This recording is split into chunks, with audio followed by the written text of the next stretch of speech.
Let's see, why is it not counting down? I see that we live. Yeah, is it count? I don't know. It didn't count down. I don't know why it didn't count down, but that's okay. Let's see. Let me do this. I was supposed to get a countdown. I don't know why it's not doing it, but that's okay. Let's do this.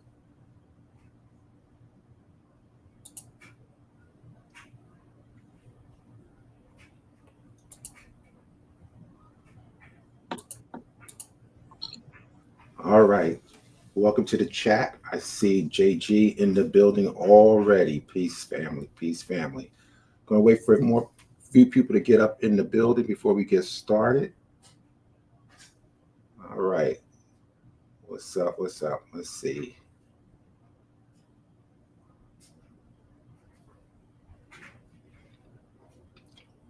You remember JG from Yeah, absolutely. Scoreboard? Scoreboard, yeah. Absolutely. Absolutely. You What's up remember? with DJ? Yeah. Shalom, shalom. China Black in the building. Wait for a few people to get up in here. Yeah. Yeah, China Black. She hits them hard. I love it. Love it. I mean, a lot of things that transpired in hip hop, she was an eyewitness. If I'm not Right. mistaken, she got Right. That's family true. members like Black Spades and all that. That's true. That's true. What's up, H Rich in the building? I know I got some. I know I have some haters out there. I know y'all watching. Welcome. I know you're not. I know you're not gonna say anything, but that's okay. I know you're watching. You gonna have spectators. You know how that Yeah, go. yeah. So let's see. Wait for a few more people. Wait for a few more minutes, and we get it cracking. Get it cracking. All right. So, how was the weather in Tanzania? It was like the cold rainy season, but now it's getting hotter now. Oh, I mean, I'm okay. just getting cold. Everybody had a cold. You know the weather because I live near the Indian Ocean. You know what I'm Yeah. saying? So Right. Right. in that area, the weather vary. You know, Yeah. but it's it's cool. I tell you, the soil was moist. The soil is very good over here if you're trying to Mhm. live on the land, so to say. Okay. All right. Well, that's cool. That's cool. Well, let me tell you this. I think I first, correct me if I'm wrong. Did you ever appear with Sonetta on Sonetta? Absolutely. Okay, that's where that's where I remember first seeing you or hearing about you. And so when I saw you on Scoreboard Keepers, I said, "Oh yeah, I remember that guy. I remember that name." I don't know if I ever saw a presentation, but I do remember your name. And also, I was listening way back in the day, like when you had the Polites of the world and Shaka Atmos, Professor I, de- Larry, I those. debated polite. Oh, you debated Polite.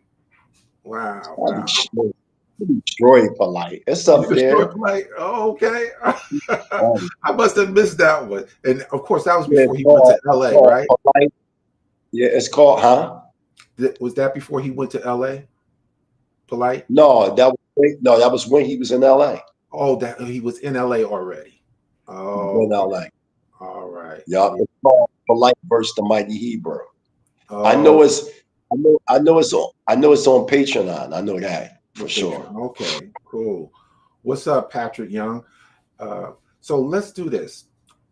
Let's give the people, for those who don't know who you are, give them background story about how you got into the faith.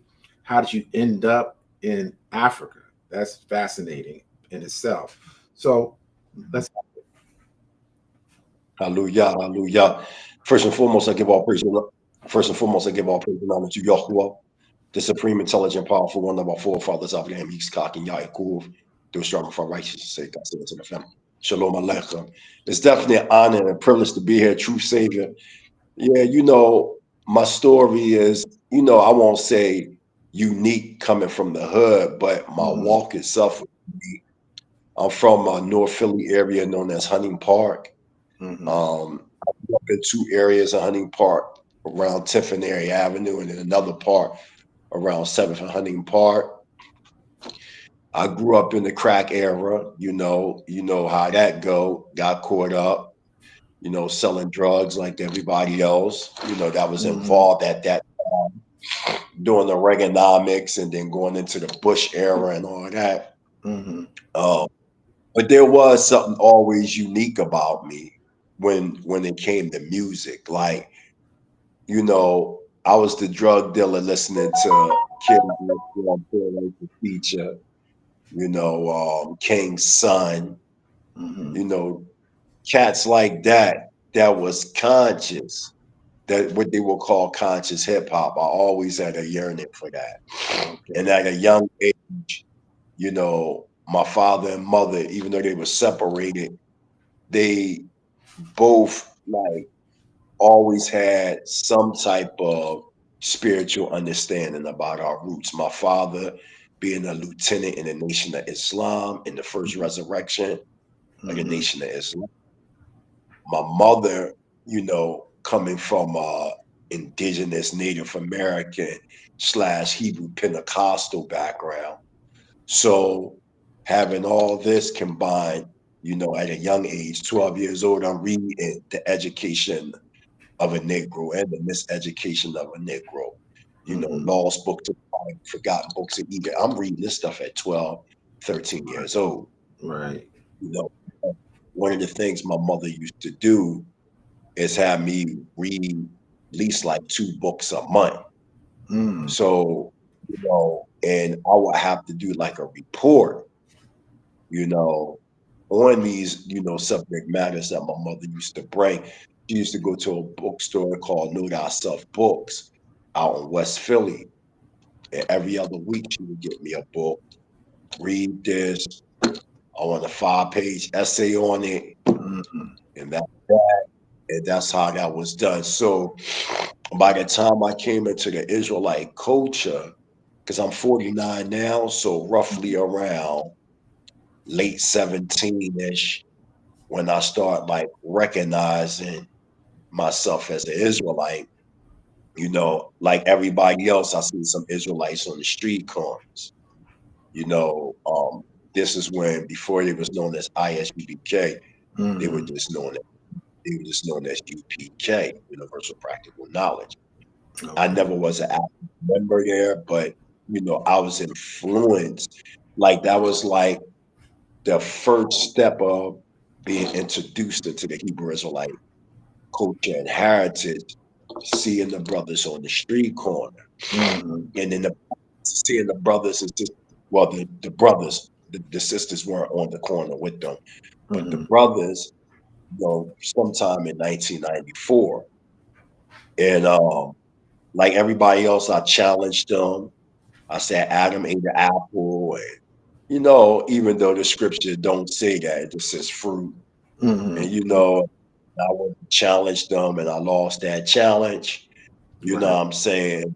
From there was my step of learning. In the process, there was a guy by the name of Tayami Israel, and then there was another young man with him known as Kazari Dar Jr.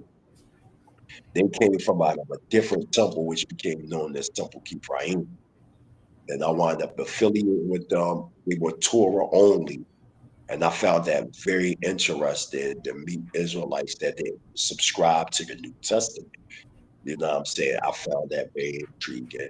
So I started going to their Shabbat services. At the time, they used to be on 17th and Diamond out in North Philadelphia.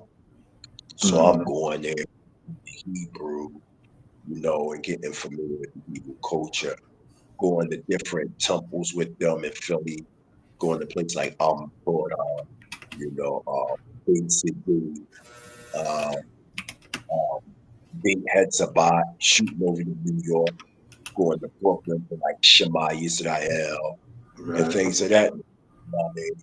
going over to Temple Shalom out in the Bronx. So, I'm traveling around, learning the culture. You know, as a youngster, and I fell victim to the street life, got caught up with some stuff, did a little bit of time, you know Mm-hmm. what I mean?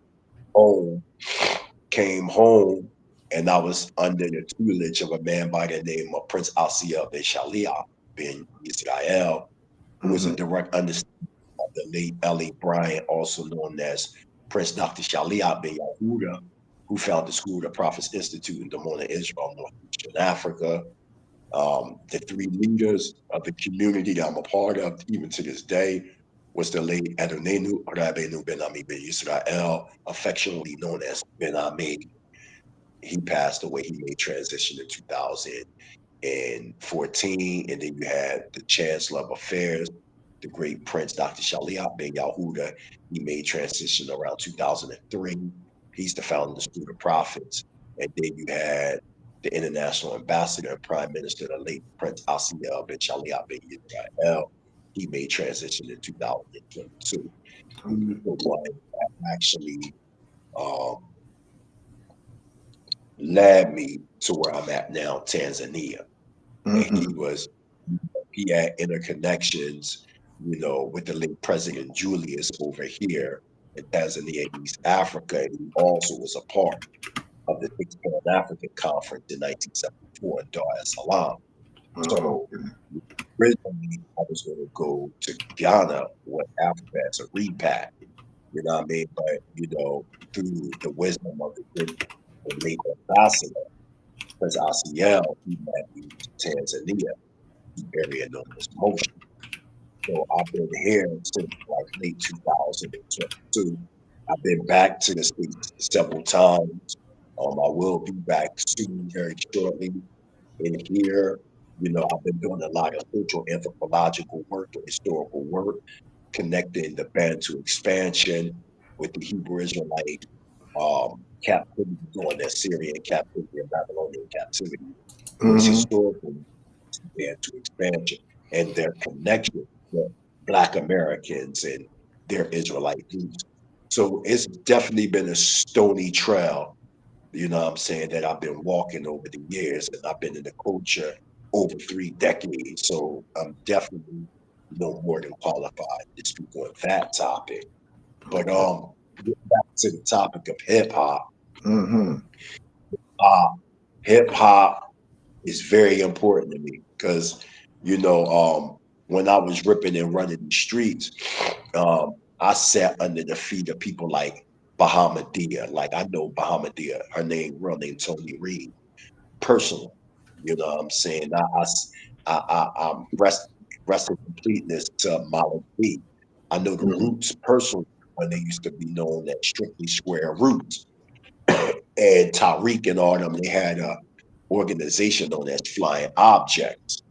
And, Right. and they like affiliation, um, Buchanan with King Swift, Red Bull, all these people, Solar Cosmic Abstracts, Bahamadia, the group I was a part of known as Poetic Alliance, which my rap partner, was a brother by the name of Big Shell, who became known as Shelliano.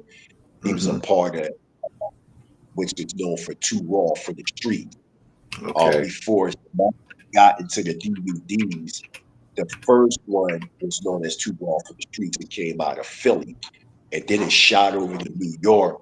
And originally, you had cats like Reed Dollars, all these different, dudes battling, going to like Delaware, Jersey, B More, New York, just battle. But when the battle era came out, I was detained. Mm-hmm. I signed the Rough House Records. Rough House come out of Philadelphia, Pennsylvania. Okay. All right.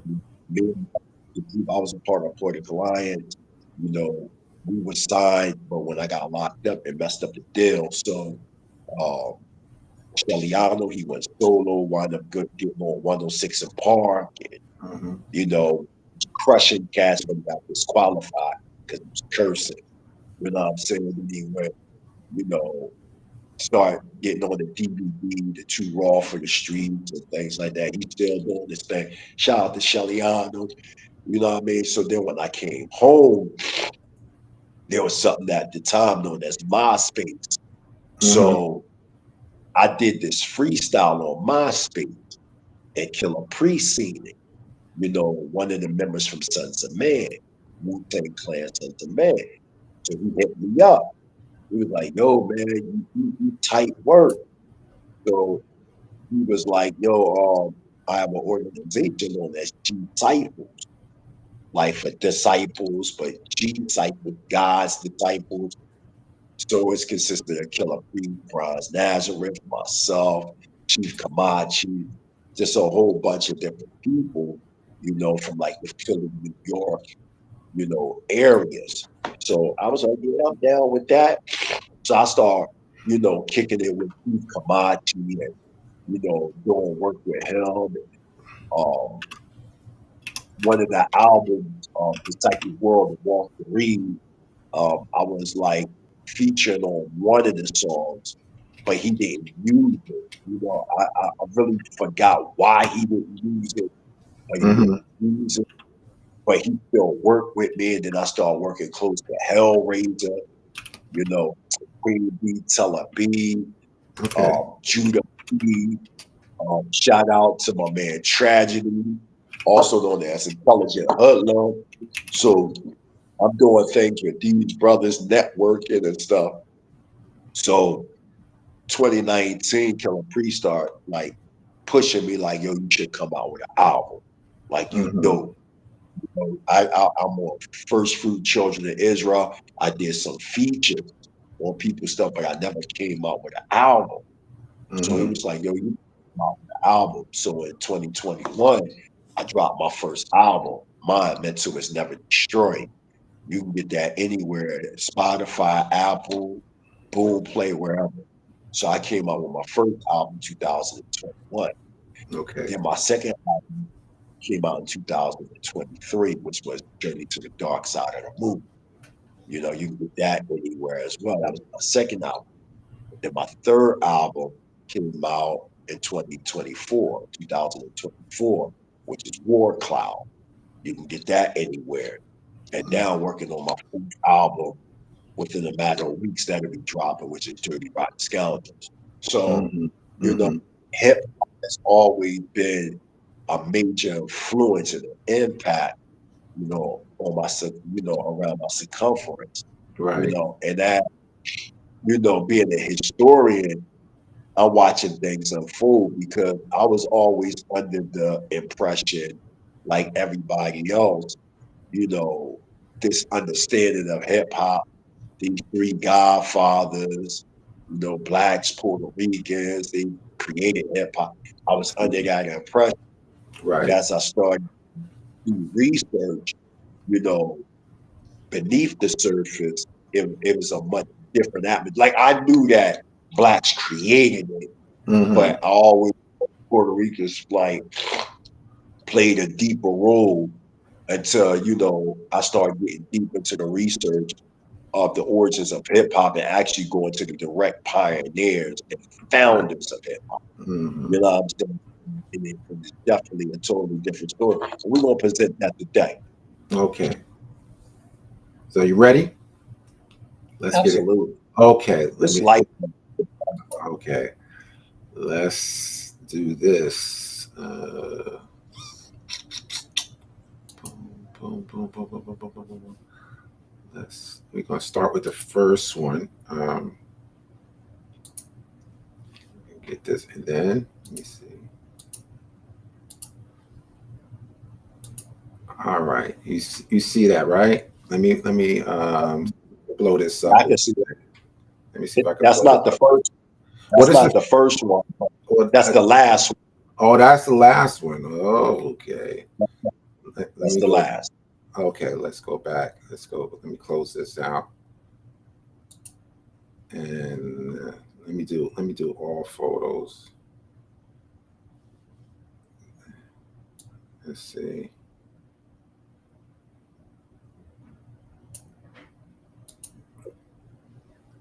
Okay, let me Yeah. do So this.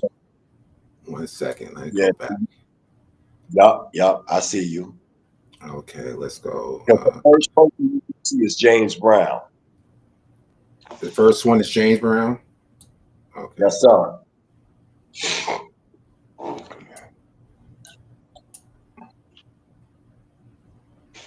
Oh, did I do something wrong? Oh, I did something wrong. No. You're going to see James Brown.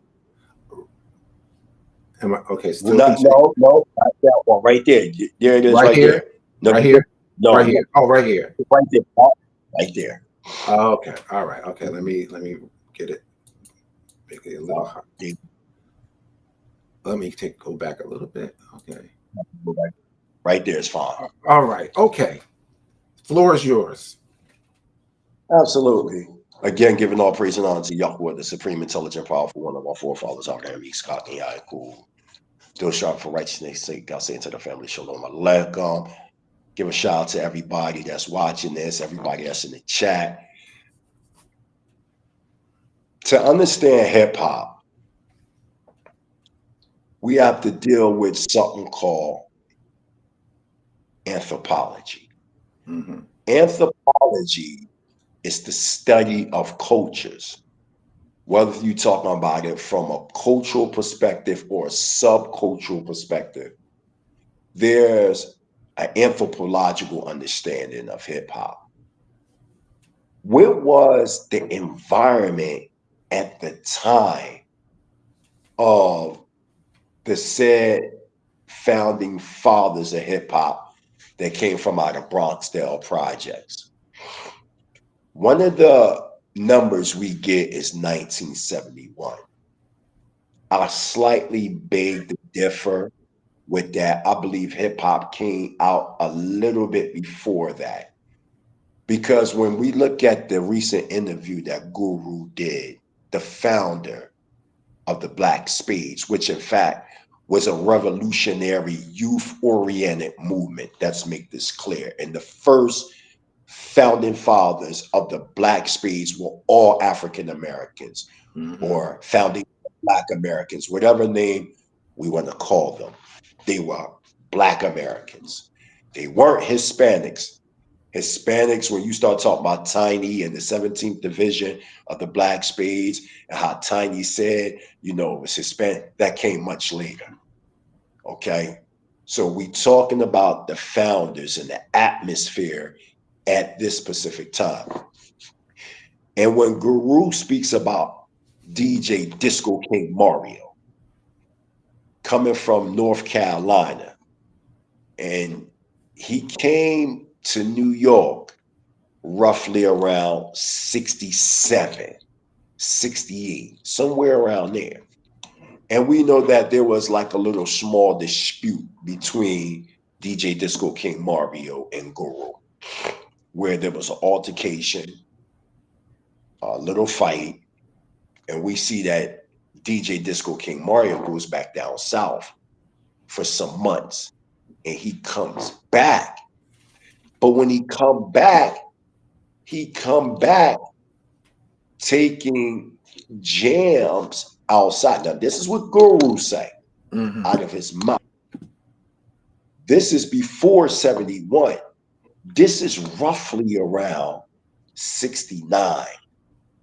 The late 60s, roughly around 69, coming into 70. Okay.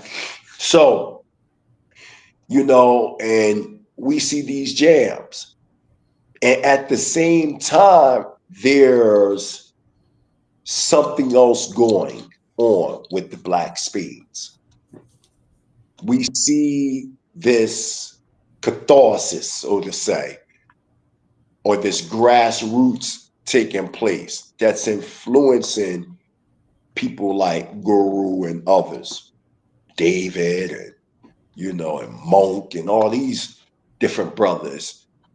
Martial arts was dominating at the time. Got the Black Power movement, Stokely Carmichael's, the words of Malcolm still resonating in the minds of the people, even though he got assassinated in 65, right? But it's still resonating in the minds of the people. Martin Luther King just got assassinated the year before, 68, right? So you're seeing this, you know, Black power, civil rights, and then you see in something known as folk music. So you see this folk music resonating throughout the urban communities all over the United States. And the face or the poster child of that is James Brown.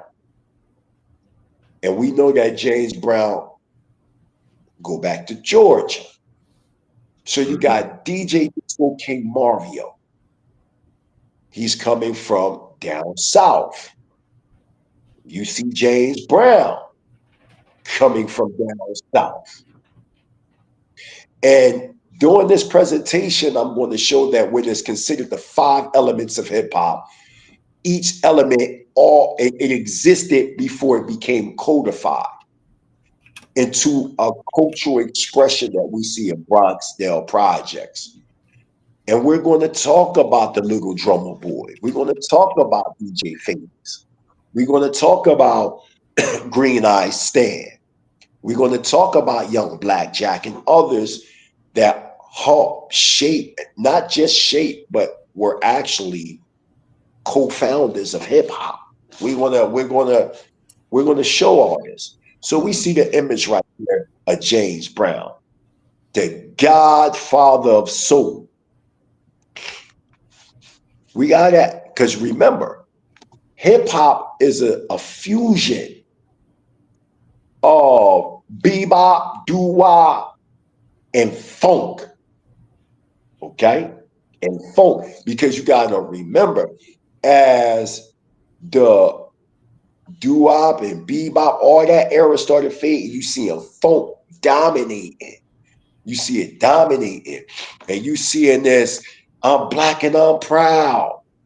So powerful that that term even reached to people like Chuck D and Public Enemy. I'm black and I'm proud. Can't stop the bum rush. Right? You see it in the late 80s, excuse me, in 90s, we're seeing the sampling upon sampling on the East Coast, James Brown. On the West Coast, you see Parliament Funkadelic. And we're going to get into that because even the West Coast play an intrinsic role in hip hop as well. And I'm going to show as we develop. So you see James Brown right here, the Godfather Soul, and you see him again, right? And when you look at the, you know, the atmosphere at the time, this was the face of Black Power when it came to music.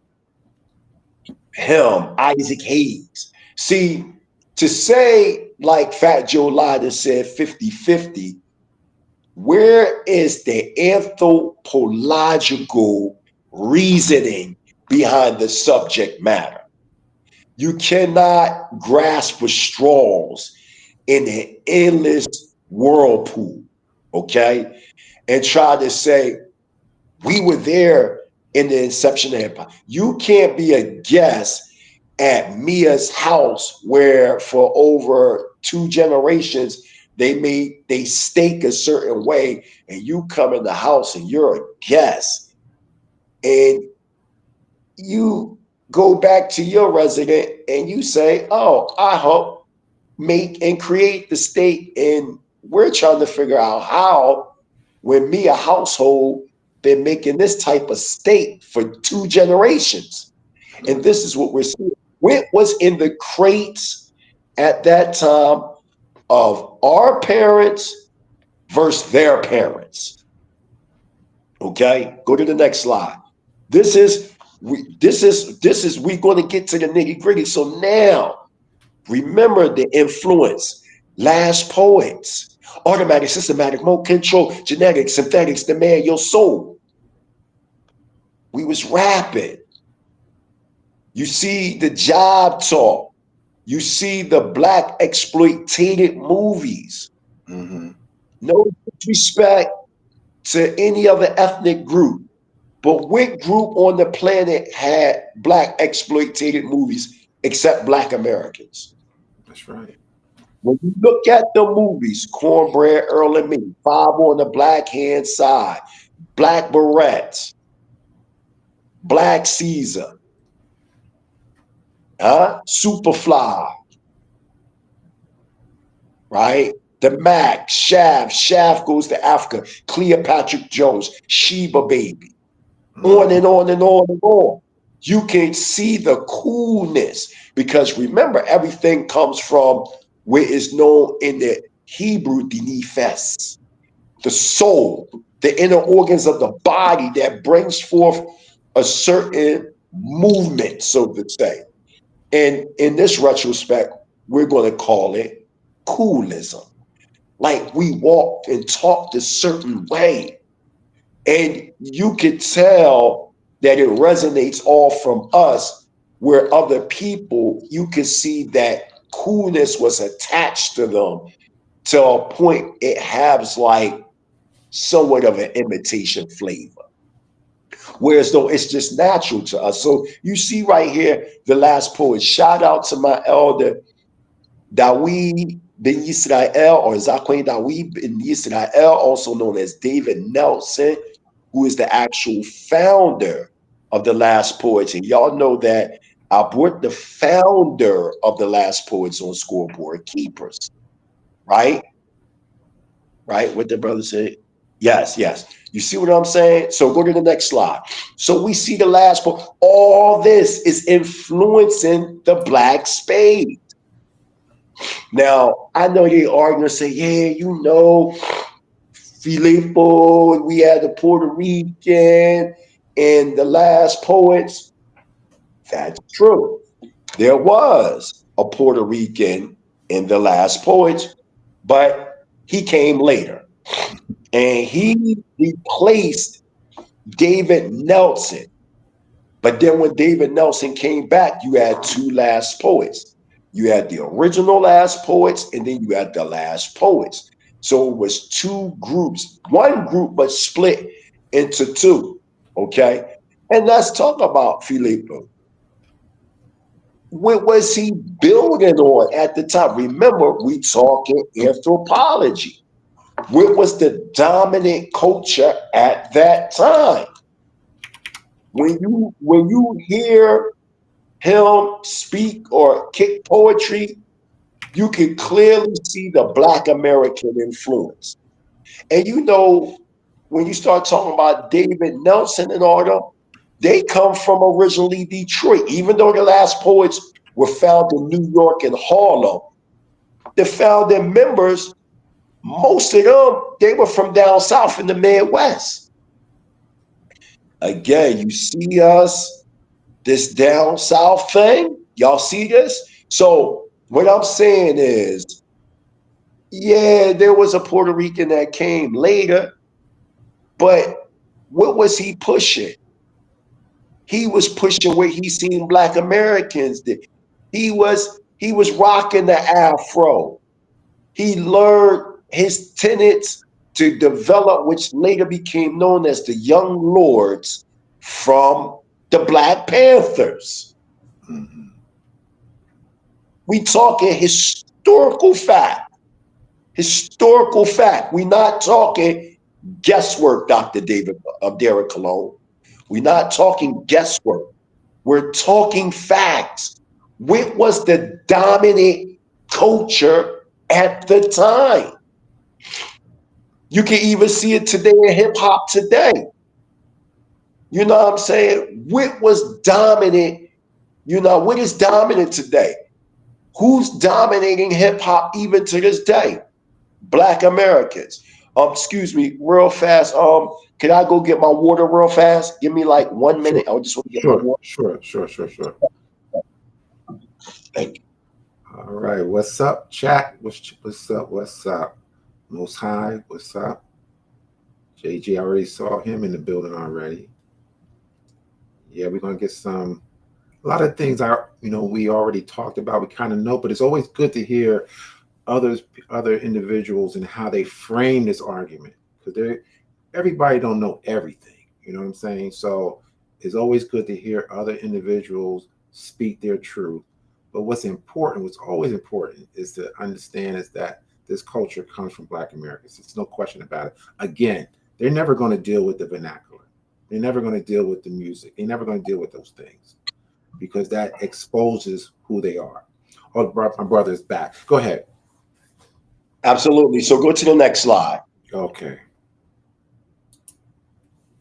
So again, you see right there in the middle, David Nelson. This is all the members of the Last Poets that's still alive to this day. Shout out to Elder Dawid Ben Yisrael, David Nelson, and all the members of the Last Poets. Go to the next slide. You got Jill Scott Heron from Chicago. His mother was FBA, Black American. His father was Jamaican. You see how we can tell the truth in history and don't have to lie to make ourselves, foundational Black Americans look better than somebody else. But guess what about Gil Scott? What was the dominant culture? The revolution won't be televised. Where did he raise up at? He raised up in Chicago. He was raised up by his mother people. So he was an FBA culture. This is easy to understand. Even though his father was a famous football, meaning soccer player from out Jamaica, he wasn't in none of his records kicking any patois. He wasn't playing sky music and reggae nor dance hall. He was influenced by his environment. See, the social behavior of people give way of who was the dominant culture, or who was the dominant and what was the dominant culture at that time. This is very easy to understand. And then when you start looking at Chicago, now you're talking about the late Fred Hampton Sr., right? And you know how dominant the Black Panthers were in Chicago and the gangs in Chicago, such as the Vice Lords, the conservative Vice Lords, what you call them, the gangster disciples, and all these different, the El Rucas, all this going, they show you somewhat of these things in the TV sitcom Good Times. So we know what was dominant at the time in Chicago. And we know what Gil Scott was influenced, next slide, influenced by Black American culture. So this is very easy to understand. We see him again. Look at him rocking the 360, the afro, the blowout. He wasn't running around with dreads in his head and all that. He was doing what any typical Black American at that time was doing and rocking with. He was upholding the culture of his mama. It's that simple. This ain't the influence. He wasn't raised in Kingston. He was raised in Chicago. Right or wrong. So we got James Brown. We got the Last Poets. We got Gil Scott. Listen to their music. What was dominant? It was revolution all over the United States of America at this time. This was the Black resistance of white supremacy that was dominating the national scene all over the United States. And we see the government mainly the FBI along with the CIA, even to help with the Italian mafia, to stop the rise of a black messiah who would electrify the nationalistic aims of black America. And what did they do? They came up with something called COINTELPRO, counterintelligence program. We see this coming into effect roughly around 1958.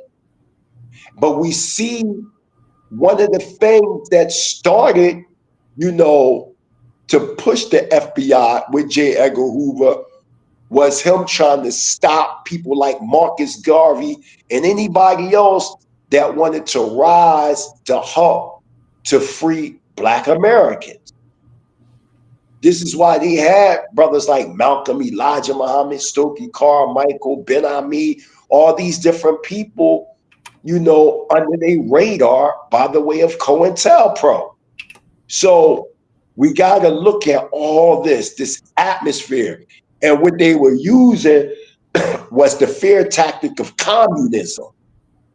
But they was really targeting black Americans, but they would use the communist manifesto, so to say, to put fear in the American people to really, destroy black folks.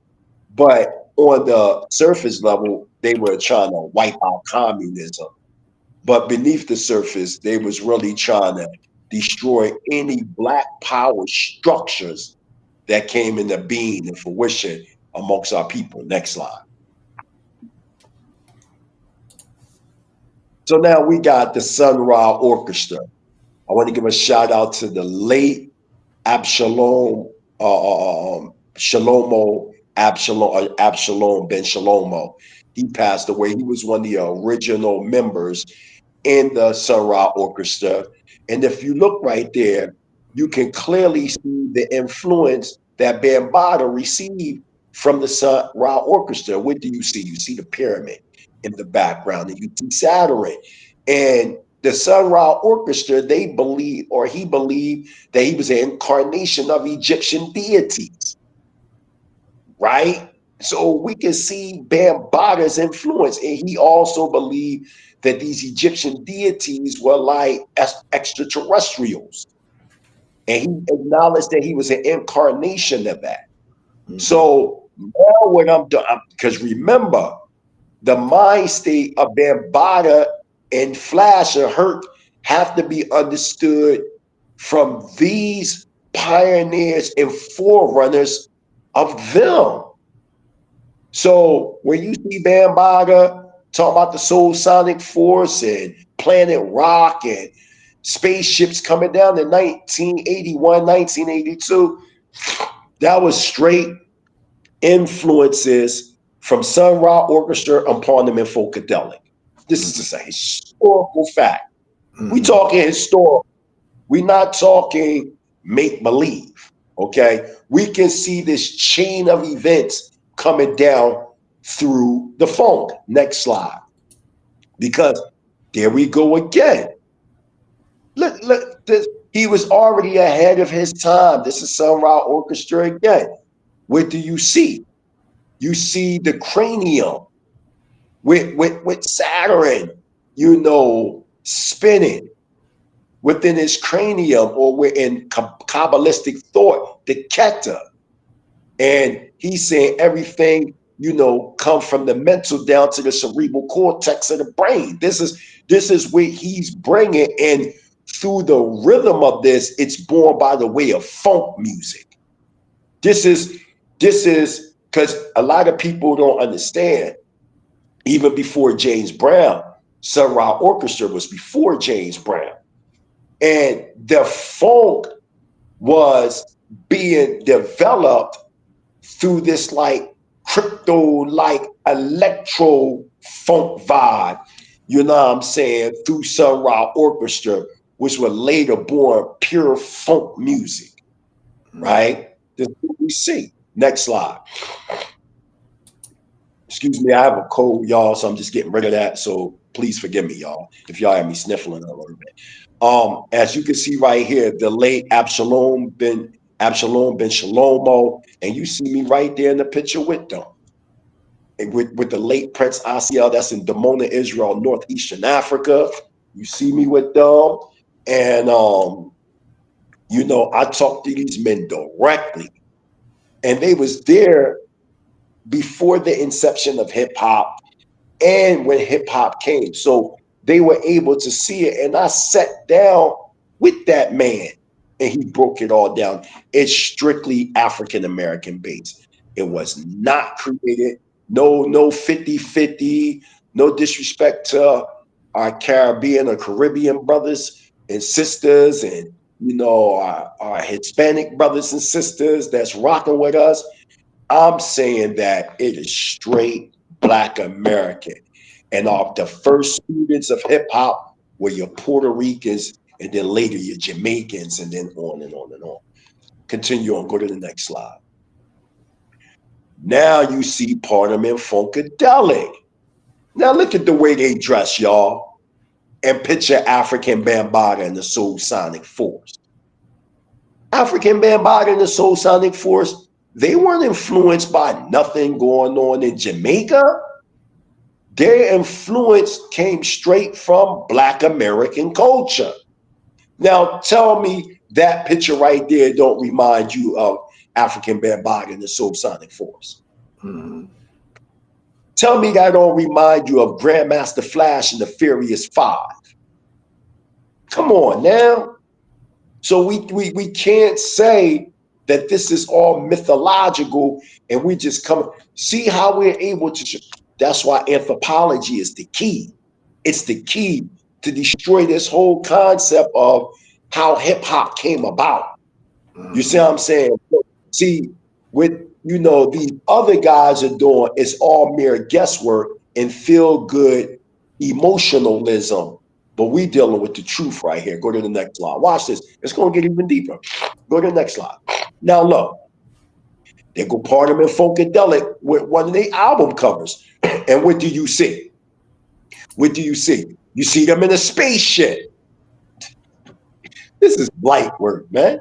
Mm-hmm. Remember Sun Ra Orchestra? And you remember they was acknowledging themselves as incarnation of Egyptian deities coming from planet Saturn by the way of spaceships. You see Parliament Funkadelic dealing with spaceships. You see African Bambaataa and the Soul Sonic Force with Planet Rock dealing with spaceships.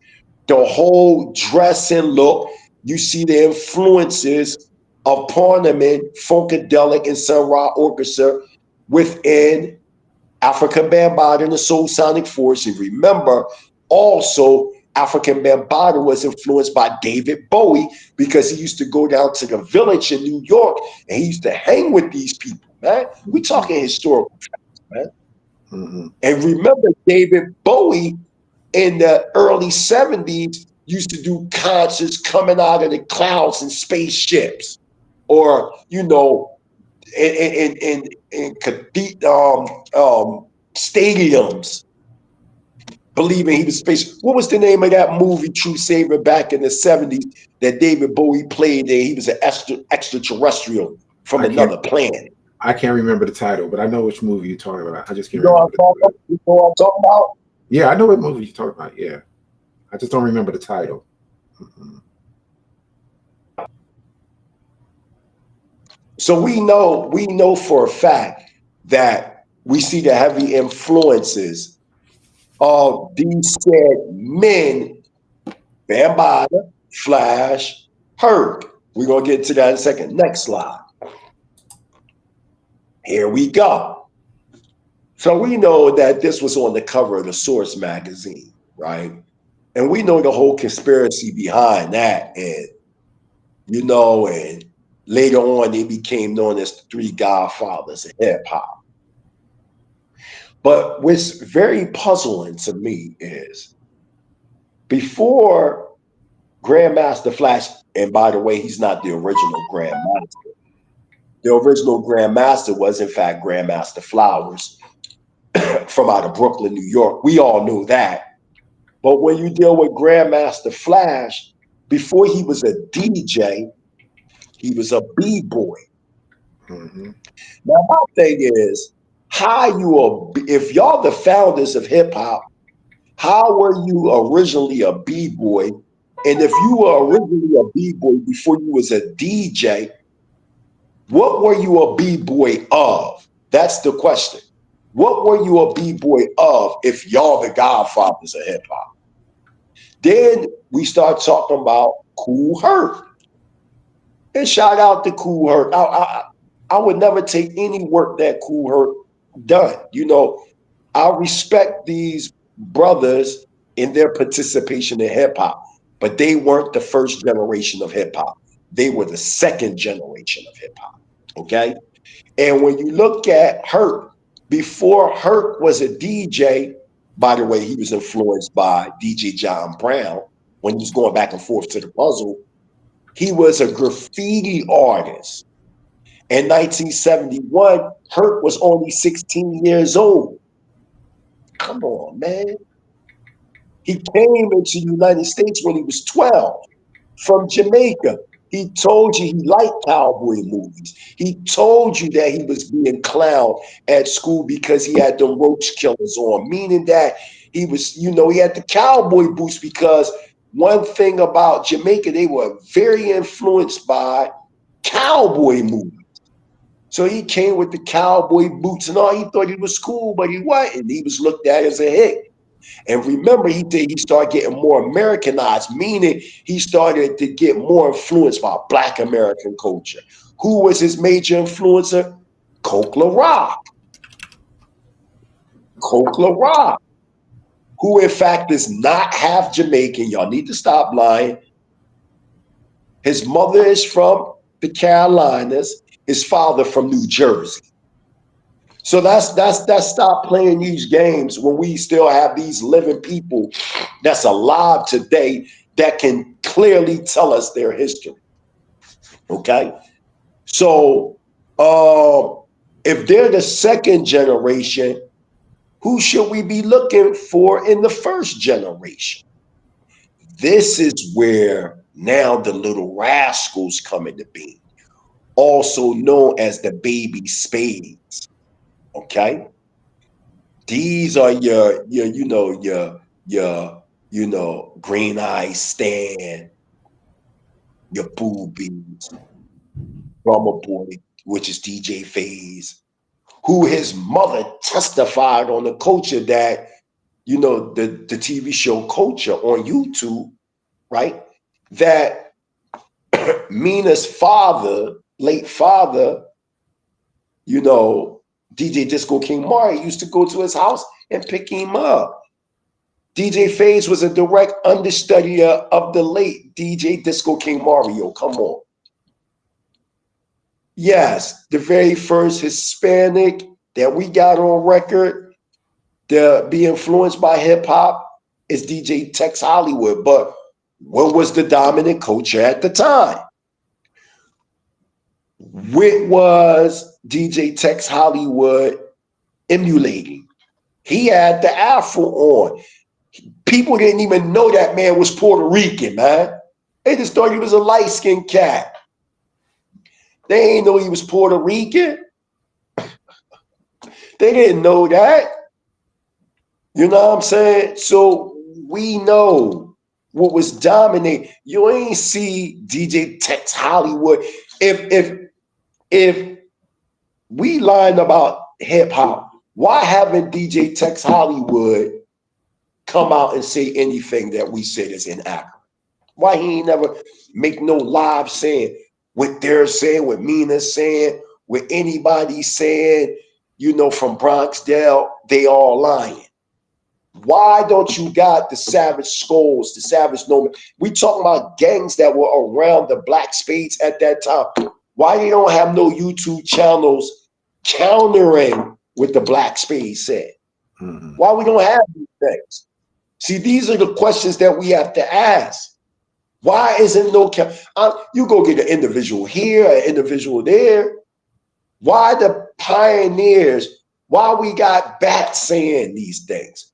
Why we got Charlie Chase? Why we got, you know, Ruby D, all these people saying this is Black American culture, and that it was a surprise like JoJo said, for Rocksteady Crew. It was a surprise to see a Hispanic dropping to the floor breakdancing.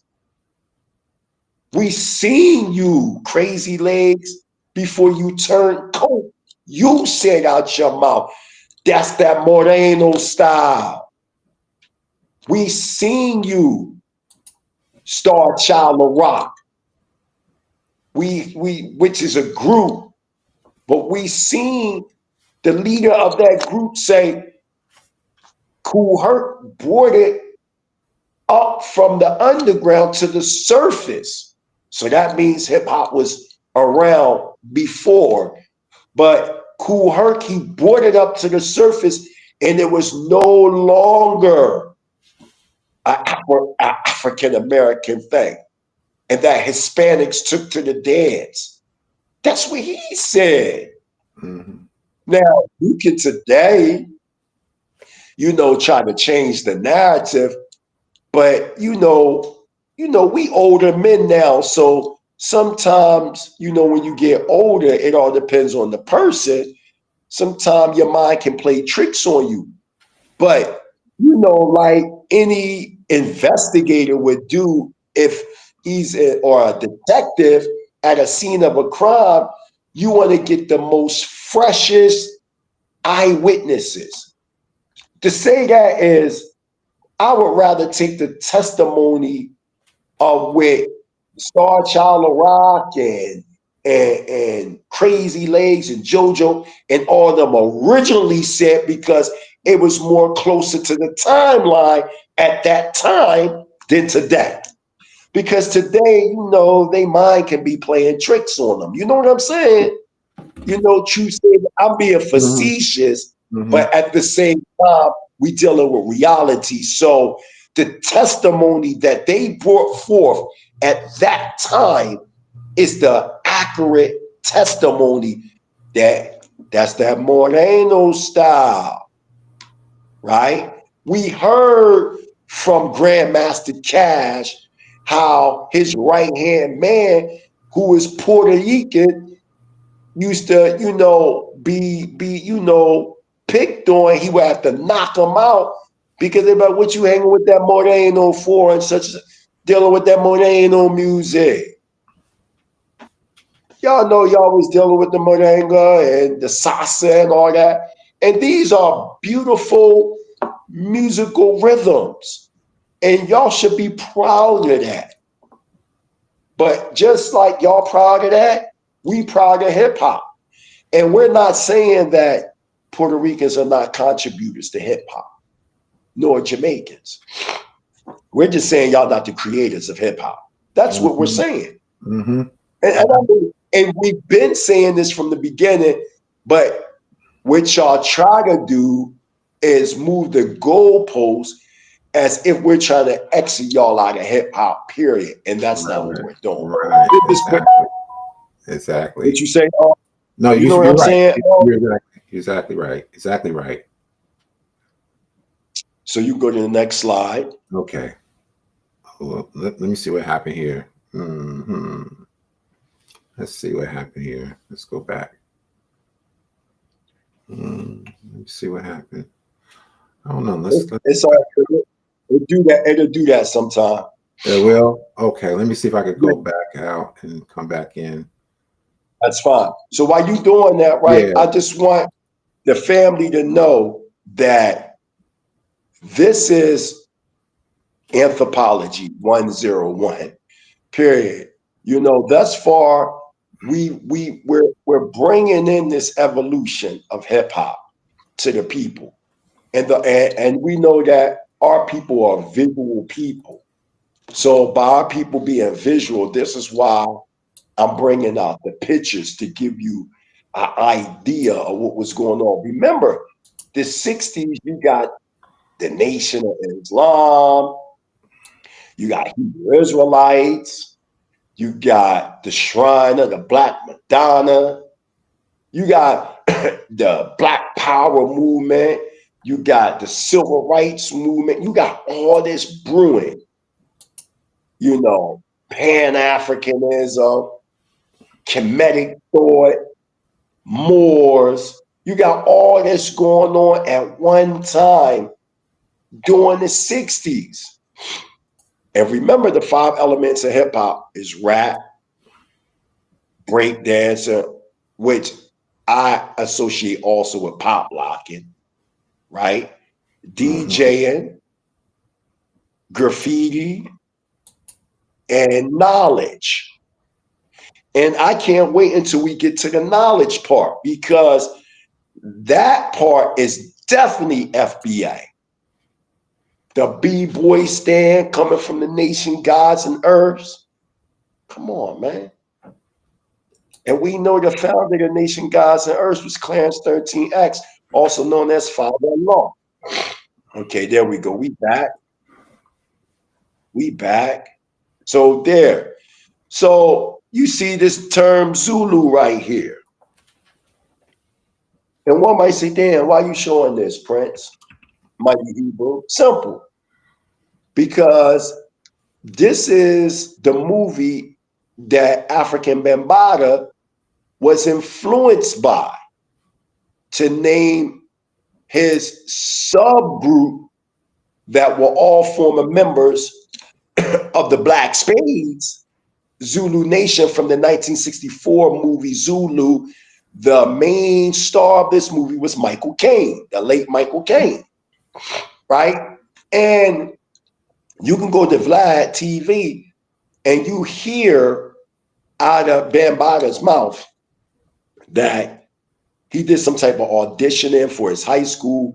He won a trip to India, but he missed this final audition, so he got disqualified. And then the following year, he did it again, and then he won a trip to South Africa in 1975. And shout out to the South African brothers and sisters, but I got to clarify something. You got a couple of people over there in South Africa lying, saying, yeah, you know, hip hop come from South Africa. Bambaataa got his name, being initiated, Zulus, and then he took hip hop back to United States. That's just a bold lie, which is not true.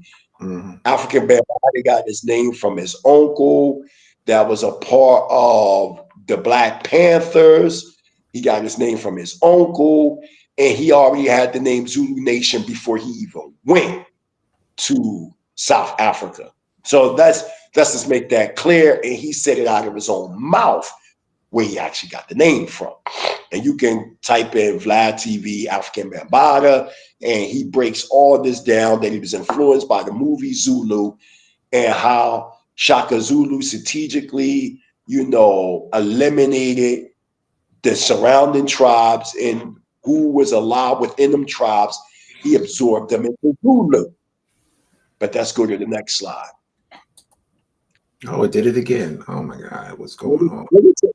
What is it saying? It says leave page. Let me see. You haven't finished your comment. Oh, I know what's going on. My bad. I know what's coming. Let's do this. What's that? Okay. There we go. Hold up. Let me see. Let me see what it is. No, okay. I know what's going on. Let's do. Give me 1 second. Give me 1 second. So you see Zulu. You know what I'm saying? So that I just wanted to make that clear. And what do you say? Oh, Black American influence? Absolutely. I was just looking at some of the things that the listening audience was now, if I don't know, can you read that right there, True Savior? Yeah, it says it says specifically Bambaataa watched the 1964 film Zulu, which sparked the name for the group. Universal, Zulu Nation, Ronald Savage, Planet Rock, the album Sun City. Then it says, when did African Bambaataa go to Africa? In 1982, Bambaataa and his followers, a group of dancers, artists, and DJs, went outside the United States on the first hip-hop tour. He saw that the hip-hop tour would be the key to help expand hip-hop, basically. Go to the next slide. Okay. Again, okay, I know what's going on. I know what's going on. God, man. Give me 1 second. So we hear out of the references from Wikipedia and other sources that Bambaataa was influenced by the movie Zulu. We just read that. Now, could you read that top right there that you see above them people? Okay, let me bring it down. Okay. HCC Youth Project, Zulu Soul City Youth Center. Okay. Now, I know we've been under the influence that Bambaataa created the first Zulu nation in the United States. That's not true. The first Zulu nation came out of Philadelphia, Pennsylvania, who you see right here, 1964. There were 3 Zulu nations in our history as FBA. The first one came out of Philadelphia, Pennsylvania in 1964.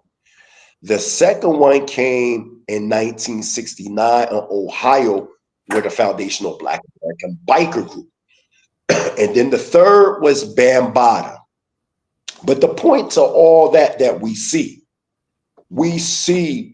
this soul and spirit, or this connection to this reality that we call hip hop today.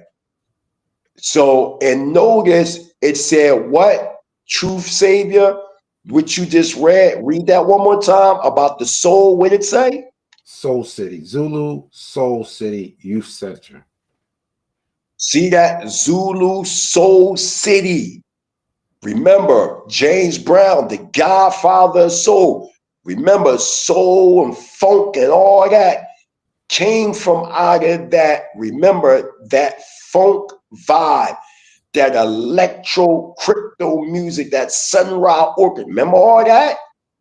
And you seeing it even being born within our youth centers. This is Philadelphia, Pennsylvania in the 60s. This picture right here, I believe, is 1968. Come on, man. We can't. This is not guesswork. Go to the next slide. We see them again. Come on, man. These are newspaper articles. And what can you read that right there? It says Zulu Youth. I can't, it got this, I can't make out the other part because it got this insignia in front of it. But it's the same thing. It's saying the same thing. HCC Youth, and I can't make out the other part, but Zulu Soul City Youth Center. It's the same thing. The same picture or the same, yeah, same thing. Okay, go to the next slide. Go to the next slide.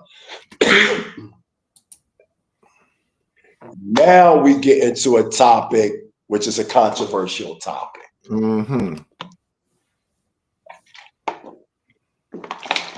Very controversial. Shout out to Cornbread, man. Shout out to Cornbread, my old head, North Philly finest. Now, you have people arguing, saying that graffiti isn't a part of hip hop. I disagree with that.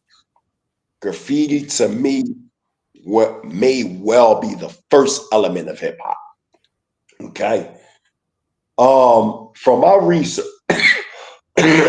research, graffiti comes from out of gang culture. Give me 1 second, yo. I'm gonna take my medicine real quick for my cold, and I'll be right back. All right. All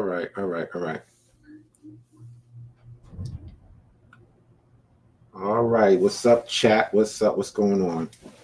Let me see what these some of these comments. Let me post some of these comments here while we're waiting. The merry-go-round involves switching between the instrument break sections of different records in John Brown's set list. That's right. Yeah, we're going to get to the truth of it all, where all the influences come from. Because it's clear everyone wants to give other groups, credit and not acknowledge the Black American, actually, that the origins of this particular culture. And you know what's funny? It's not even happening, not only in hip hop, it's happening everywhere. Everybody's trying to replace Black Americans. It's insane. Okay, Mighty Hebrew went out. I guess he's going to come back in. Let me see. Who else is in here? Mark. Let me see what this one says. Mark Herbert, perhaps some African influences. FBA music is indigenous to the natives in America. Not all black or highly melanated people have roots in Africa. That's true. Not all melanated people come from Africa. That's true. But we got to be careful. I know there's this thing going on where we're trying to hate on, hate on Africans and this diaspora war. But there is some credibility to some of the statements musically they're making, and we need to be honest. And this is how we keep our integrity and our credibility, is to be honest, not be overly, biased just to make a point. Okay, That's Mighty right. Hebrew, you're back. Go ahead. Yeah, so we got cornbread now. From my research, graffiti from the oldest records that I see comes out of Philadelphia, Pennsylvania, roughly around the early 1940s. We see this like around 28th and Girard, 30th and Diamond, 32nd and Oxford, 11th and Oxford, 10th and Oxford, 8th and Oxford, all in these areas. Mhm. And I know there can be an argument with the Chicanos over in the West Coast, and they were doing graffiti in the 50s and stuff like that. That may be all true, but the oldest record is showing that it comes from Philadelphia, Pennsylvania. Even when you start talking about these graffiti social clubs, the oldest social clubs and the first come out of Philadelphia, Pennsylvania, even to this day. Now, what makes cornbread the godfather of graffiti is this. Everybody at this time was doing graffiti to rep their Pacific gang. Whether if you was a part of the Moon Gang, the Moroccos, we talking about Philadelphia, Pennsylvania, Moroccos, Erie Nation, Oxford Street Gang, the Volley, Cool World, the Underworld, whatever the case may be, they were representing their gang. What Cornbread did, because y'all know he was in St. Gabe's, which was a youth-oriented movement roughly around 1965. And he tagging cornbread everywhere, and he got the name Cornbread because he liked cornbread, and he was telling the cook at the youth center that he was in, we need cornbread. So they wanted to name him that. He tagging cornbread everywhere. And with cornbread, he wanted to make a name for himself. That was the difference. That's when it became artistic, because where everybody else, they would just tag in to identify their gang. Yeah, such and such cool was here, such and such gang. Whereas though with cornbread, he wanted to do it like put his name somewhere where you'd be like, damn, how did he get his name there? Excuse me, y'all.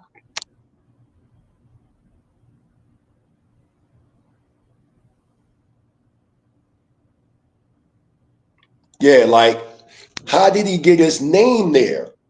And we heard the story that, there was like this newspaper article, and it was saying that cornbread is dead.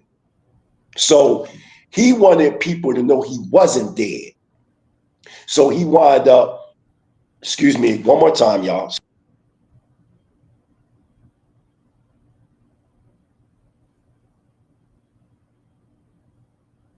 Again, I'm just getting rid of this code. Forgive me, y'all. Forgive me. So he wanted people to know he wasn't dead. So he wound up going into the Philadelphia Zoo, painting cornbread lives on both sides of an elephant. And when he was in the courtroom, the judge asked him to come up to the bench. And when he came up to the bench, he asked for an autograph. So now you see in cornbread in newspapers. because you got to remember, graffiti during the 60s and 70s was the capital of the United States. And anybody that know about how graffiti started to push in New York, there was a man by the name of Top Cat. I think, excuse me, Top Cat 126. And he was from like 28th and Diamond. And he went to Philly, and the graffiti that was known as gangster writing, it became known as Broadway elegant. And you had cats like Tacky and all these people that were influenced by Top Cat that came out of Philadelphia, bringing the gangster style to New York. These are facts, man. There's not something I'm making up. Then what you call tagging, it took on other forms out of Philly, and it became known as wicked. It became known as wicked. So from my research, Cornbread did it in an artistic way, which made him the godfather of graffiti. Versus everybody else, they was just claiming a set, so to say. So that's what made Cornbread different. And then he put the crown on there. He was being artistic. And then he started traveling to different states and even different countries and putting his name Cornbread. That's why he's a legend. So when you hear people say, oh, Cornbread this, Cornbread that, we talking about what can be proved. You got people in other countries, Switzerland, the UK, Africa, all over the world that talk about any graffiti artist that do graffiti. You ask them, who's the godfather of graffiti? They're going to tell you Cornbread. They're going to tell you Cornbread. They got murals of Cornbread in California, but he's from Philly. So these games that these guys is coming on here playing as if this ain't FBA, we are the dominant cultural influence that shape all these 5 elements, which came, and remind you, Cornbread, even though he was born in Philly, his people come from the Carolinas. Because you got to remember, the Black Americans in New York, New Jersey, Delaware, B-More, Philly, they forefathers and foremothers come from the Carolinas. These are just facts. These are just facts. And, we got to get out of this thing trying to make everybody Puerto Rican. Y'all try to make DJ Disco King Mario half Puerto Rican. His family, his daughter right here with us. Family had to come out and say, DJ Disco King Mario's mother, she just liked the name Mario. That was that. Y'all ran it, oh, he Puerto Rican. That's what y'all said. You had this one woman on there that tried to call me a liar. And she was on there talking about how DJ Disco King Mario was Taino and all this, that, the third. That was all lies. Y'all try to say Sasa was Puerto Rican because of the name. He said, I just like the name. I'm Black American. Y'all said Trixie was Puerto Rican. Trixie said, my mama from South Carolina, my father from North Carolina. I'm Black and proud. I'm Black and Indian. You heard what he said out of his mouth. Meaning 9 times out of 10, he was Cherokee, like many Black Americans. That we know that. We know how that go. You hear back in the day, I got Indian in me. So that ain't about nothing, right? Then y'all said Cornbread was a dark-skinned Puerto Rican with green eyes. Cornbread like, man, I'm Black American. What the hell is this talking about? So again, this sensationalism of trying to make the pioneers and founders of hip hop Puerto Rican is crazy. And then y'all said Coke La Rock was half Jamaican. What's your name said that? What's his name? Chang in his book. What's the name of that book?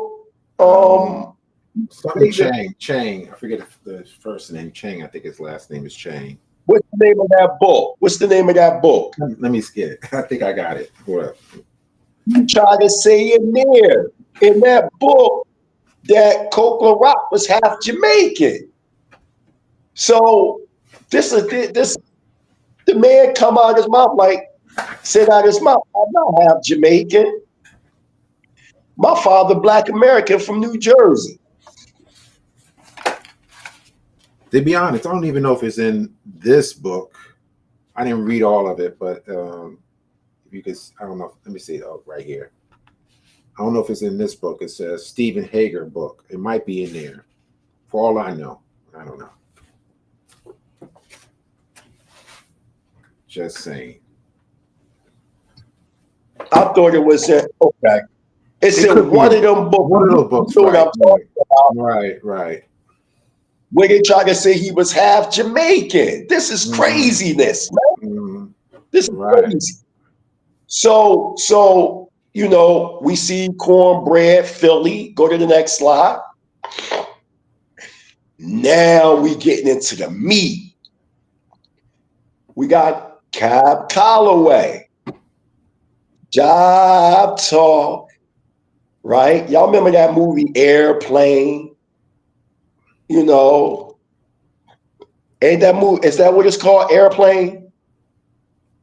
Yeah, Airplane. Yeah, part 1, part 2, all your neighbors doing the Job Talk. Was that Soul Plane? Was that which one? It's one of them. No, man. Nope. It was not Airplane? Soul Plane. Airplane? Okay. Yup. All right. Airplane.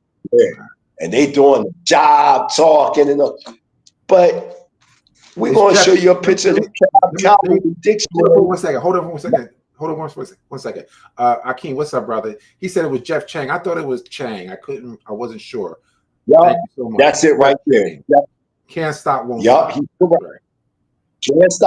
Can't stop, won't stop. Right. And in that book, he's talking about Coke La Rock is half Puerto Rican. Mm-hmm. No, he's not. He said it out of his own mouth.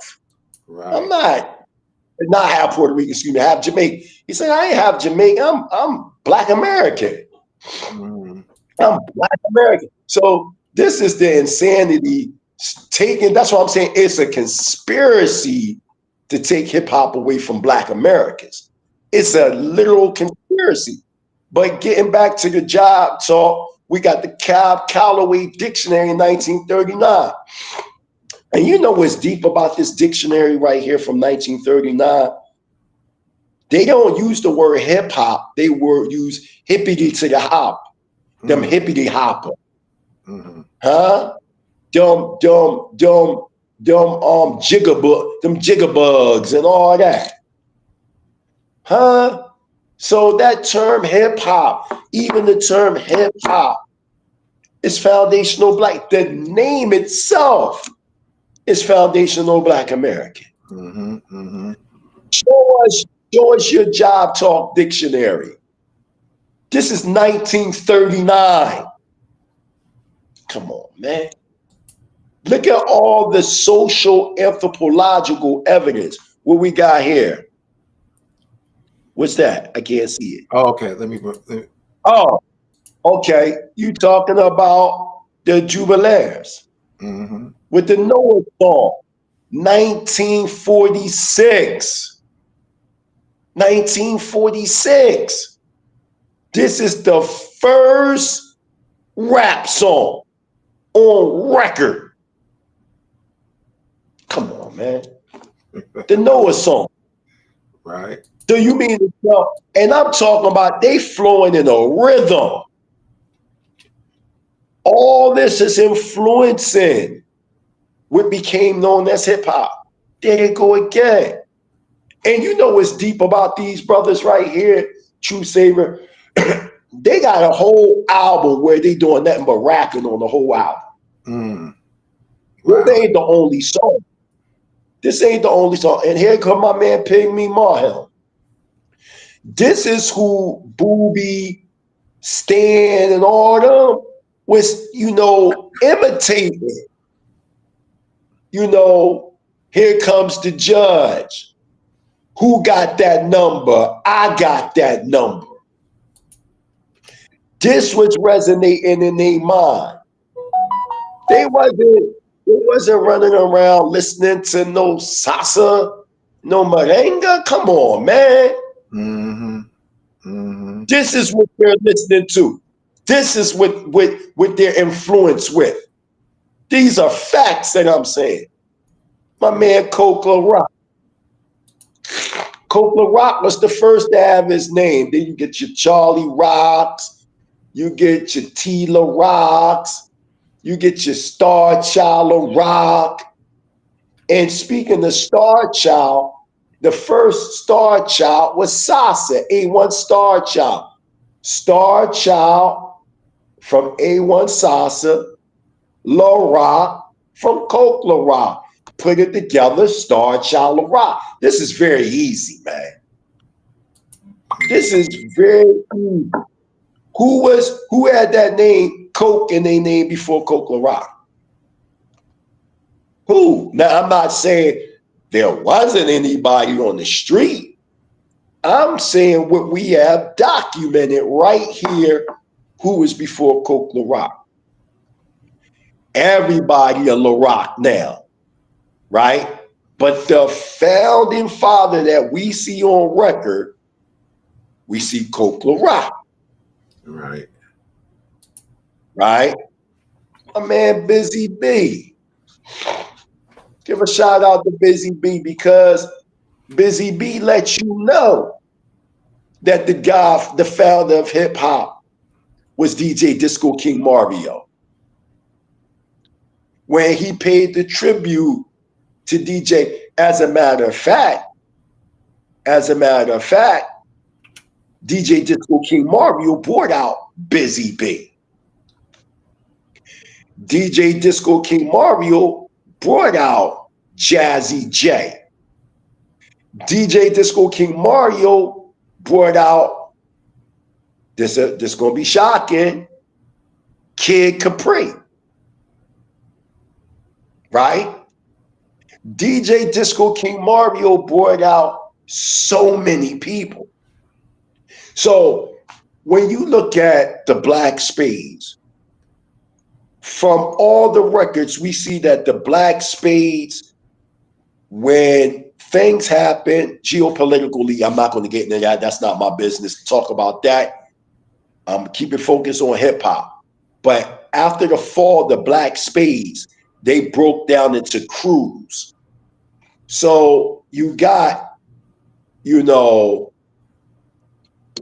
Zulu Nation, Black Spades, the Casanovas, Black Spades, Chuck City Crew, Black Spades. All these crews, they were all Black Spades. So to say, that hip hop wasn't founded by the foundational Black Americans nor the Black Spades, that would be totally absurd, because even with the crews, all these crews were Black Spades. Mm-hmm. This is so easy to understand. My 5-year-old son can understand this. Prince Todiah can understand this clearly. These were subgroups of the Black Spades. It's that simple. There go my man right there, Trixie. That's when he was saying he wasn't Puerto Rican. He said there were no I'm gonna talk like that. He said there were no Puerto Rican in the parks. That's what he said. That ain't what I said. He's an eyewitness. 1971. Breakdancing is the rising of leaven of burning. This is a fact. This is a fact. This is a fact, man. That's why, you know, you hear even to this day, yo, man, battle that dude. I'm a burn dude. So breakdancing was born from out of burning. Mm-hmm. That's a fact. And what happened, like DJ Faye said, you know, cats was off beat. There goes Sasa right there. Come on, man. The original A1 Star Child. That's the original.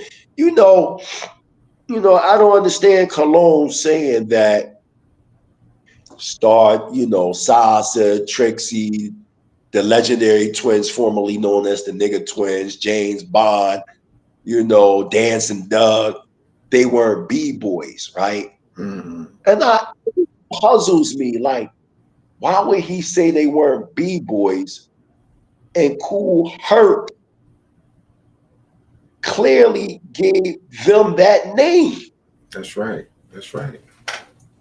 That doesn't make sense. He gave them the name, even though we know originally B-boy was defining Bronxdale boys, but that's another topic. We get into that another time. But for now, for the sake of argument, you get, you know, DJ Kool Herc calling his group these B-boys.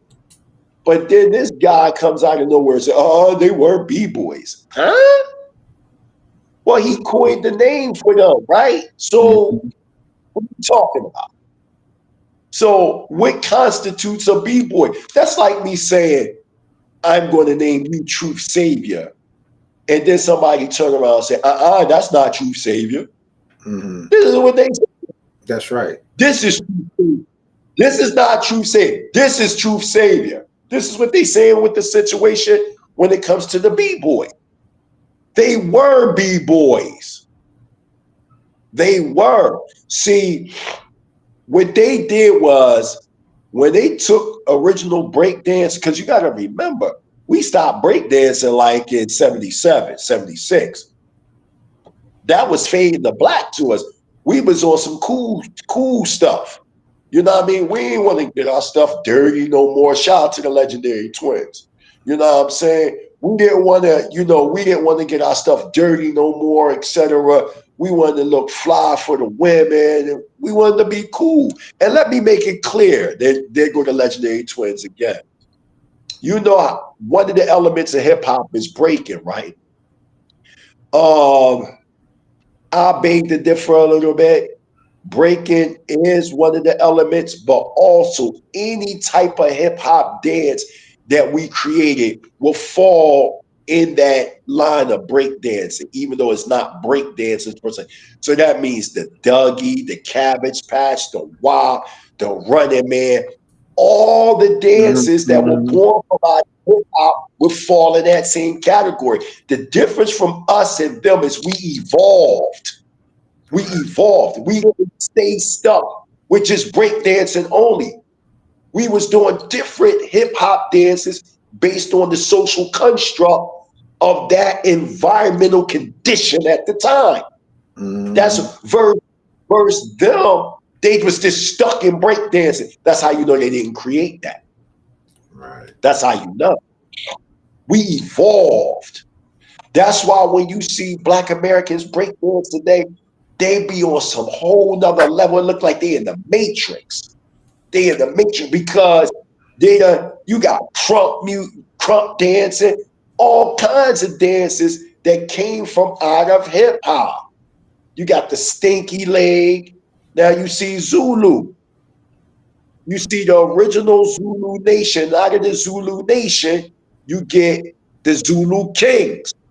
All the Zulu Kings, or these originally, it was 5 Zulu masters. 5 Zulu masters. Them 5 Zulu masters, they were all, go to the next slide so you can see it. Go to the next slide. Okay. Bang. So these are the original Zulu masters. they were all African Americans or Black Americans. And for you to be a Zulu king, you have to battle one of the 5 Zulu masters. You have to beat them. If you beat them, then you become a Zulu king. It was 11 Zulu kings. 10 of them was Black Americans. And one of them was a Afro-Dominican. But the other 10 were all Black Americans. Now let's speak about, Charlie Rock. And y'all try to run and say, yeah, he's half Puerto Rican. No, he's not. Charlie Rock was adopted. So he was straight cold Black American. He's straight Black American. But the people that adopted them, they had Spanish roots. Just like y'all try to say DMC was half Dominican. No, he's not. DMC was adopted. And he thought that he had Spanish, but he found out that both his parents is Black Americans. There go Rocksteady. Now, some people will argue and say the word Rocksteady came from the term up rock, or rocking. Gotta rock it, don't stop it, because of up rock. It can be argued. But then when we start to study even up rocking, that wasn't even created by Hispanics. Just like the hustle wasn't created by Hispanics. That's why you got what is known as the Latin hustle. Right.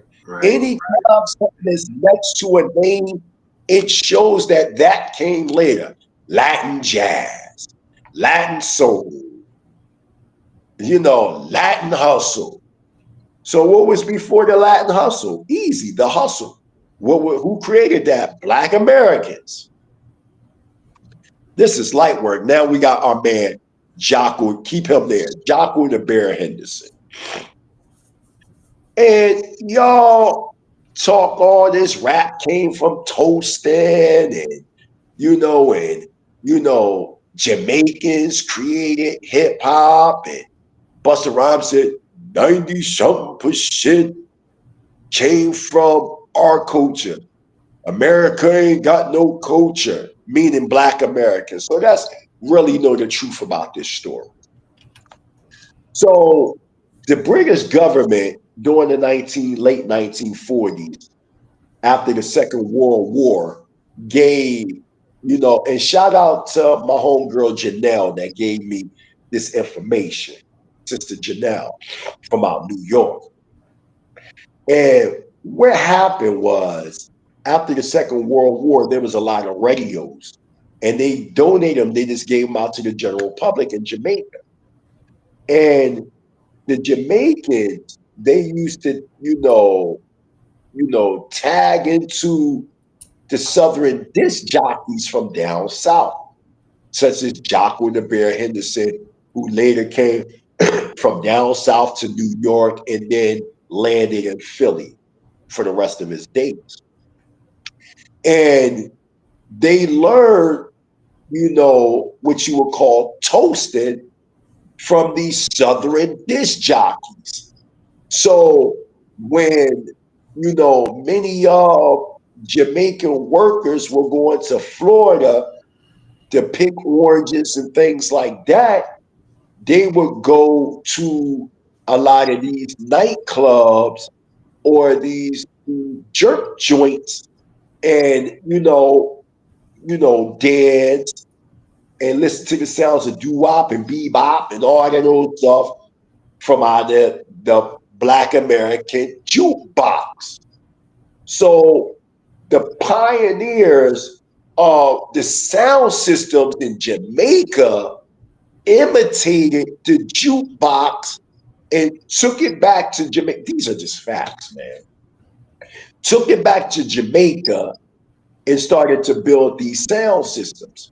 When you look at Bob Marley, who was they imitating before they got into the Rasta thing and all that? They were known as the Wellers. And they was imitating who? The Four Tops. Cats like that. When you look at the pioneers of Sky Music, they tell you out of their own mouth that they were imitating Black American music. We got Jocko the Bear Henderson again, up in the studio. You know, Jocko, where you at? And you hear Jocko the Bear rapping back in the 50s. Mm-hmm. He's talking that smooth job talk. The 50s, the late 40s, the 60s, the 70s, the 80s. And then you know he made transition. These are just facts. Next slide. Is anybody saying anything that need to be answered? I know. Let me say this. There was a brother who asked a question a while ago. He wanted to know if you had any books for sale. You know, so you may want to, when we close out, if you do, you may want to get that information out. Okay. Here go our man, Grandmaster Flowers. You know, it's really hard to get pictures of him, but that's a beautiful picture of him right there. These is Black Americans. This is a Black American experience. And you know, and it's sad that, you know, brothers can't just be, and sisters just can't be contributors. And then you know what killed me, True Savior? You know, one of the arguments, you ain't from the Bronx, you can't talk about it. Right. I'm a historian. That's like you saying an Egyptologist that's born in the United States can't talk about Egypt because they're not born in Egypt. That's right. This is stupid. Right. It's stupid. This is a dumb argument that you're not from the Bronx, so you can't. That's not true scholarship. No. That's not true scholarship. You know what I'm saying? Like, so a person, the only way they can talk about something, they got to be born there and be raised up there. You can't do the research. Then that's right. Yeah, this is one of the dumbest arguments I ever heard. So you see right there, Grandmaster Flowers, the original Grandmaster right there. Okay, let's continue on. Okay, let's go here. My man, DJ Hollywood. Everybody keep DJ Hollywood in prayer. Y'all know he was sick. He out the hospital now. One of his legs got amputated. But, you know, he's been, you know, doing this show. Shout out to DJ Hollywood. You hear arguments. Who was the first rapper? DJ Hollywood or Coke La Rock? Let's make something clear. There is no contradiction. The first rapper that we see is, in fact, DJ Hollywood. Now, the very first MC would be Coke La Rock. There's a difference from the first rapper versus the first MC. Let's make that clear. The first MC is like, throw your hands in the air. Is Shelly in the house? Say, hell yeah, hell yeah. That's Coke La Rock. Mm-hmm. That's the first MC. But then when you start talking about rapping in a poetic, flowetry form, DJ Hollywood. Now, I'm not saying DJ Hollywood was, because it can be argued about, was he hip hop, was he disco, this, that, the third. I'm just talking about rapping. Mm-hmm. I'm talking about, he would be considered, through my research, the first rapper in the sense of, now, and one might say, well, didn't you say Pygmy Marham? Yeah, Pygmy Marham, but not in the sense where other hip hop artists took from DJ Hollywood's style, such as Melly Mel. Because remember, Melly Mel said it out of his own mouth that he was heavily influenced by DJ Hollywood. There go our man DJ FaZe right there. Shout out to DJ FaZe, OG DJ FaZe, who was a direct understudy. Why would I want to go to somebody that knows somebody that knows somebody that knows somebody that knows somebody that knew DJ Disco King Mario. Verse going directly to his understudy. I'll just go to DJ Phase. Mm-hmm. That makes clear sense. Or I'll go to Green Eye Stan. Or I go to Young Blackjack, somebody like that. Why would I go to somebody that knows somebody that knows somebody? Or I just go to Mina. I go to his daughter. This stuff don't make sense. This stuff don't make sense. So we're going to direct understudies. Now we in the knowledge. This is the last portion of the presentation. Now, and again, y'all, forgive me. I'm just getting rid of a cold. Forgive me, y'all. The weather is changing over here.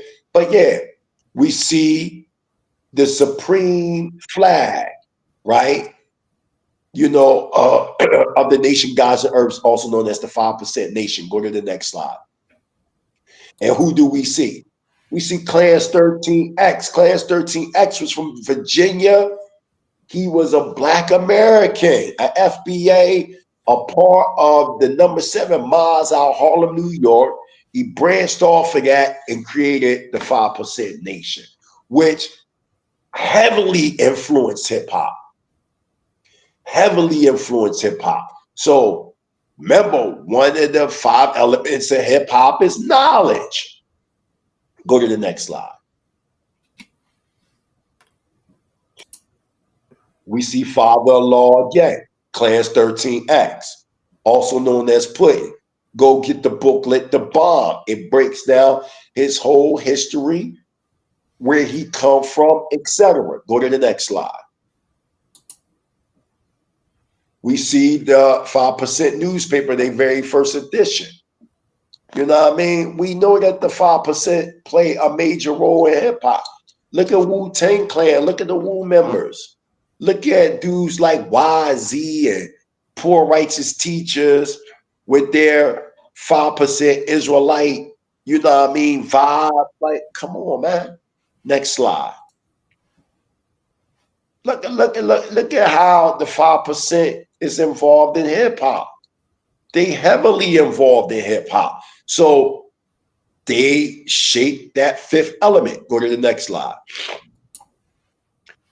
We see the Hebrew Israelite flag with the name of Yahweh right there, the menorah, the 12 stones for the 12 tribes of Israel. We clearly see the red, white, blue, purple, and gold, which is the tabernacle that you see in the book of Exodus. Go to the next slide. We see the late Adonai Rabbeinu Ben Ami in the 70s. We see the early 70s. We see the influences within hip hop through knowledge. You see the Dougie Fresh. I gave him a pound and I said shalom. Hey y'all, all right. Peace to the Israelites. All right. Right? You see these influences, right? Next slide. You see us again. You see, I'm painting a picture because it's all predicated on anthropology. We know that breakdancing came from Black Americans. We can get into the Mills Brothers, where we already breakdancing. We ain't got to go to that 1959 clipping where they show people doing something in Kenya. No, we go to 1935, right to the Mills Brothers, right? Calvin, and we can clearly see them in an artistic form, breakdancing, doing windmills and everything else, right? Go to the next slide. You see us again over at Damona, Israel, Northeastern Africa, coming from out of the United States into Israel. Next slide, because we're going to go through this. Us again. Next slide. Next slide. So now we in the Nation of Islam. Fight the power. Fight the power. We got to fight the powers that be. Public Enemy. That's 1W. Go to the next slide. Right? We see the heavy influence. Say what? Hold on one second. Let me. Gotta get rid of this real quick. Hold up. Sorry. All right, here we go. Sorry. Go ahead. Okay. We see the founding father here, Elijah Muhammad, the most honorable Elijah Muhammad. Listen, regardless if one, wants to believe or not, he was a major impact and influence of the Black American experience, if you were a Muslim or not. How to eat and live, message to the Black man of America, etc., etc. All this helped shape the fifth element of hip hop, knowledge. Next slide. You see the Nation of Islam suited and booted like the S1W, right? This is what I'm saying. Like, with knowledge did the Hispanic give? With knowledge did the Jamaican give? See, I'm not, and again, this is not an attack. I'm just trying to figure out, like, we're not grasping to straws.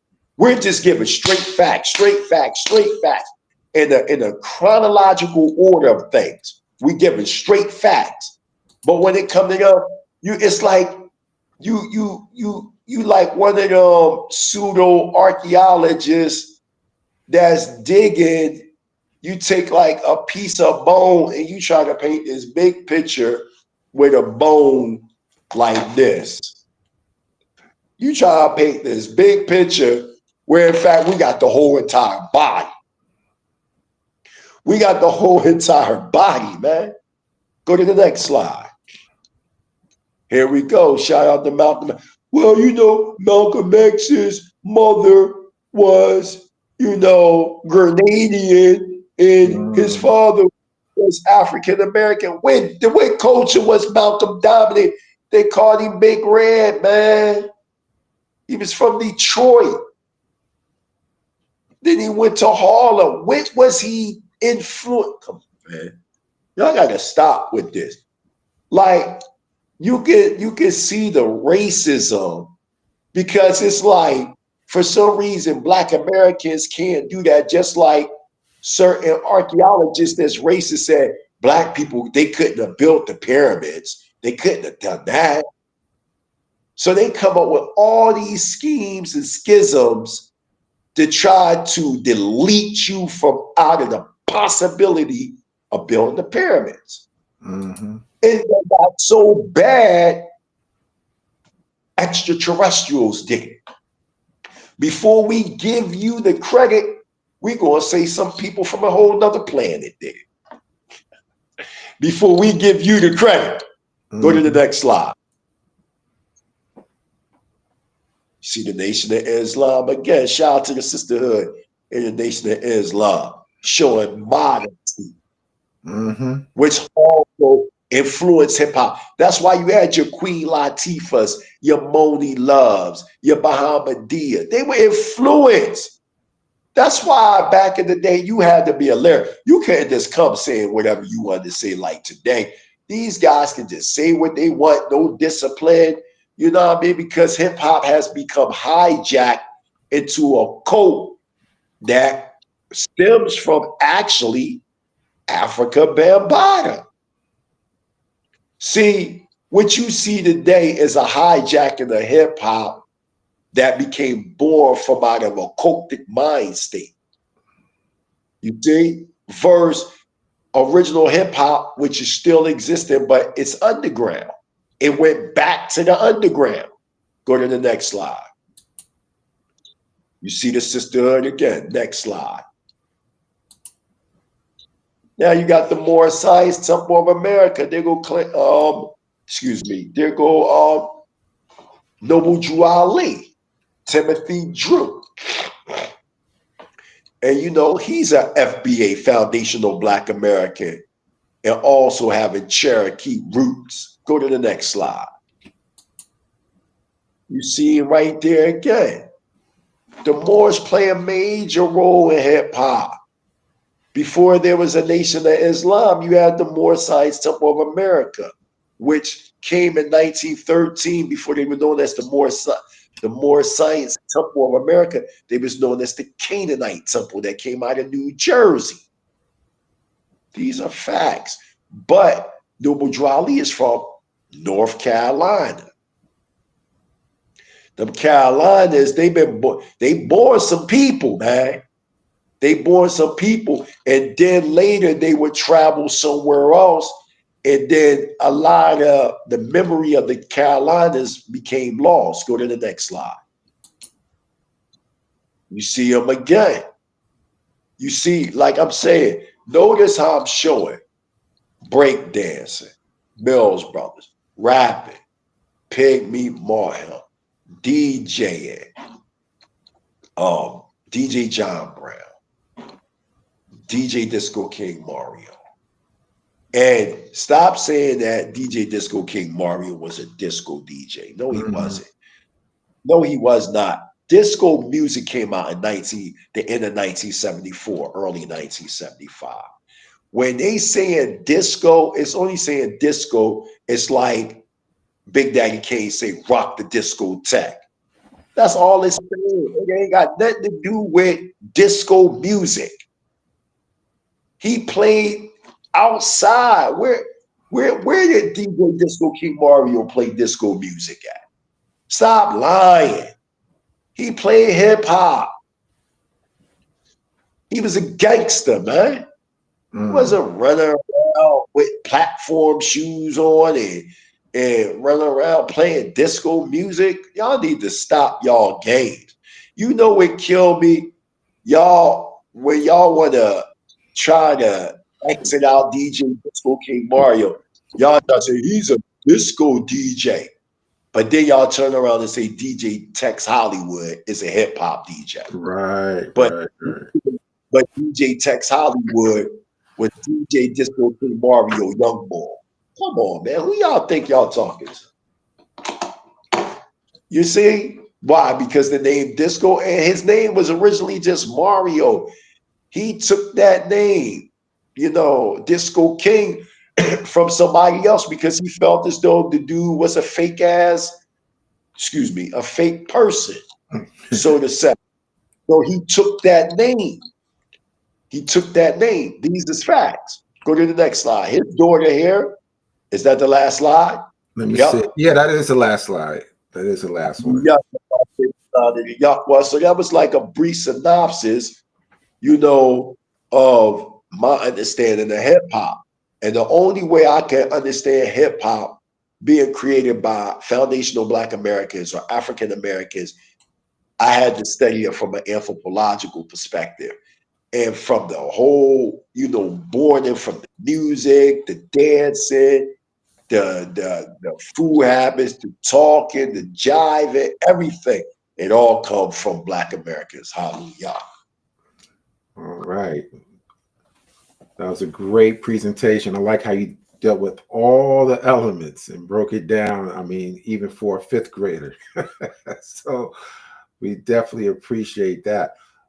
If there's anything else you want to add before you? He must have had to take a break. Does anyone want to come up for a second? Give your comments. I'll drop the link in the chat for a moment. Maybe you have some questions. When Mighty will come back, maybe he can answer some of your questions. I'll probably open up for about 15 minutes, and then we'll just close it out. All right. So I'm going to drop the link in the chat. And let's see where we go. All right, he's back. Okay. All right, you're back. All right. Yeah. All right. Okay, I dropped the link in the chat for about 15 minutes in case someone want to ask you some questions or have a comment. Mm-hmm. After that, we're not going to be here too long. We did 2 hours. Okay. And that's good. So if anybody want to come up, we got about 15 minutes, and, ask your questions or, make your statements, and let's do it. If not, if you just want to answer or ask your question in the chat, you can do that as well. You could just go ahead, type in question, type in your question, and we'll get the Mighty Hebrew to answer your question if you want to. Okay? So we'll just, like I said, we'll hold it open for a minute. Absolutely. Mina, you want to come up and say anything if you want, you're more than welcome. Absolutely. Absolutely. So that's just the whole premise of hip hop with me. You know what I'm saying? Again, I just see it as some cats from Bronxdale. They came together with all the elements and they codified it. Because remember, we was already doing these elements, but it wasn't like codified in a way where it became a culture. We was just doing it like separately, so to say. But when you see the Black Spades, they took all these elements, you know what I mean, and they formed it into what we call today hip hop. It was actually genius. And you know what's deep about it all, True Savior? I don't even believe that they even knew what they were doing. It was just something they was doing. When you were, because you remember, hip hop was created by preteens and teens. Right. So they was just, messing around, just doing little, kid stuff. But then it started to push from their little individualistic activity, and then it started to push over into the part, and then it took it and metamorphed into a whole nother thing to what you get today. All right. Let me ask you, I have a question here. You can answer this question. Why do you think there is a concerted effort to minimize or eliminate the role of FBA in the creation of hip hop? Is the reason something other than money? I mean, it is what it's always been. It's still the legacy, the generational legacy of our people. You know what I'm saying? It's definitely still the generational legacy of our people, because you got to remember, music can either rise people into a mind state of revolution, or it can break chandeliers. In that retrospect, meaning it can destroy the atoms within the brain. To say all that is, when you look at hip hop in the late 80s and 90s, notice how cats, they was wearing, beads and representing consciousness and stuff like that. So them high music executives, they had to take control of that, because remember, at one time you had many record labels. When you went on, the radio, you had to have skill. You couldn't just say what you wanted to say. And they seen that this consciousness, or this street consciousness within rap or hip hop, was influencing the masses of the people. So they had to destroy that momentum by first buying out all these lower labels to a point where, as though they can control hip hop. And they censored it. This is why you're not going to hear no Dice Raw. You're not going to hear no Bahamadia. And they still make records today. You're not going to hear no Talib Kweli or Black Thought or whatever. These guys, even though you see them, you don't. And this was all done strategically, so no one would rise to the occasion of resistance.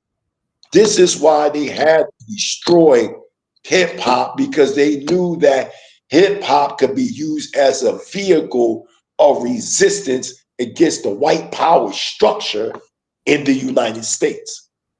They had to water it down to such a degree that these rappers today would never call out the same people that enslaved them, as saviors to them.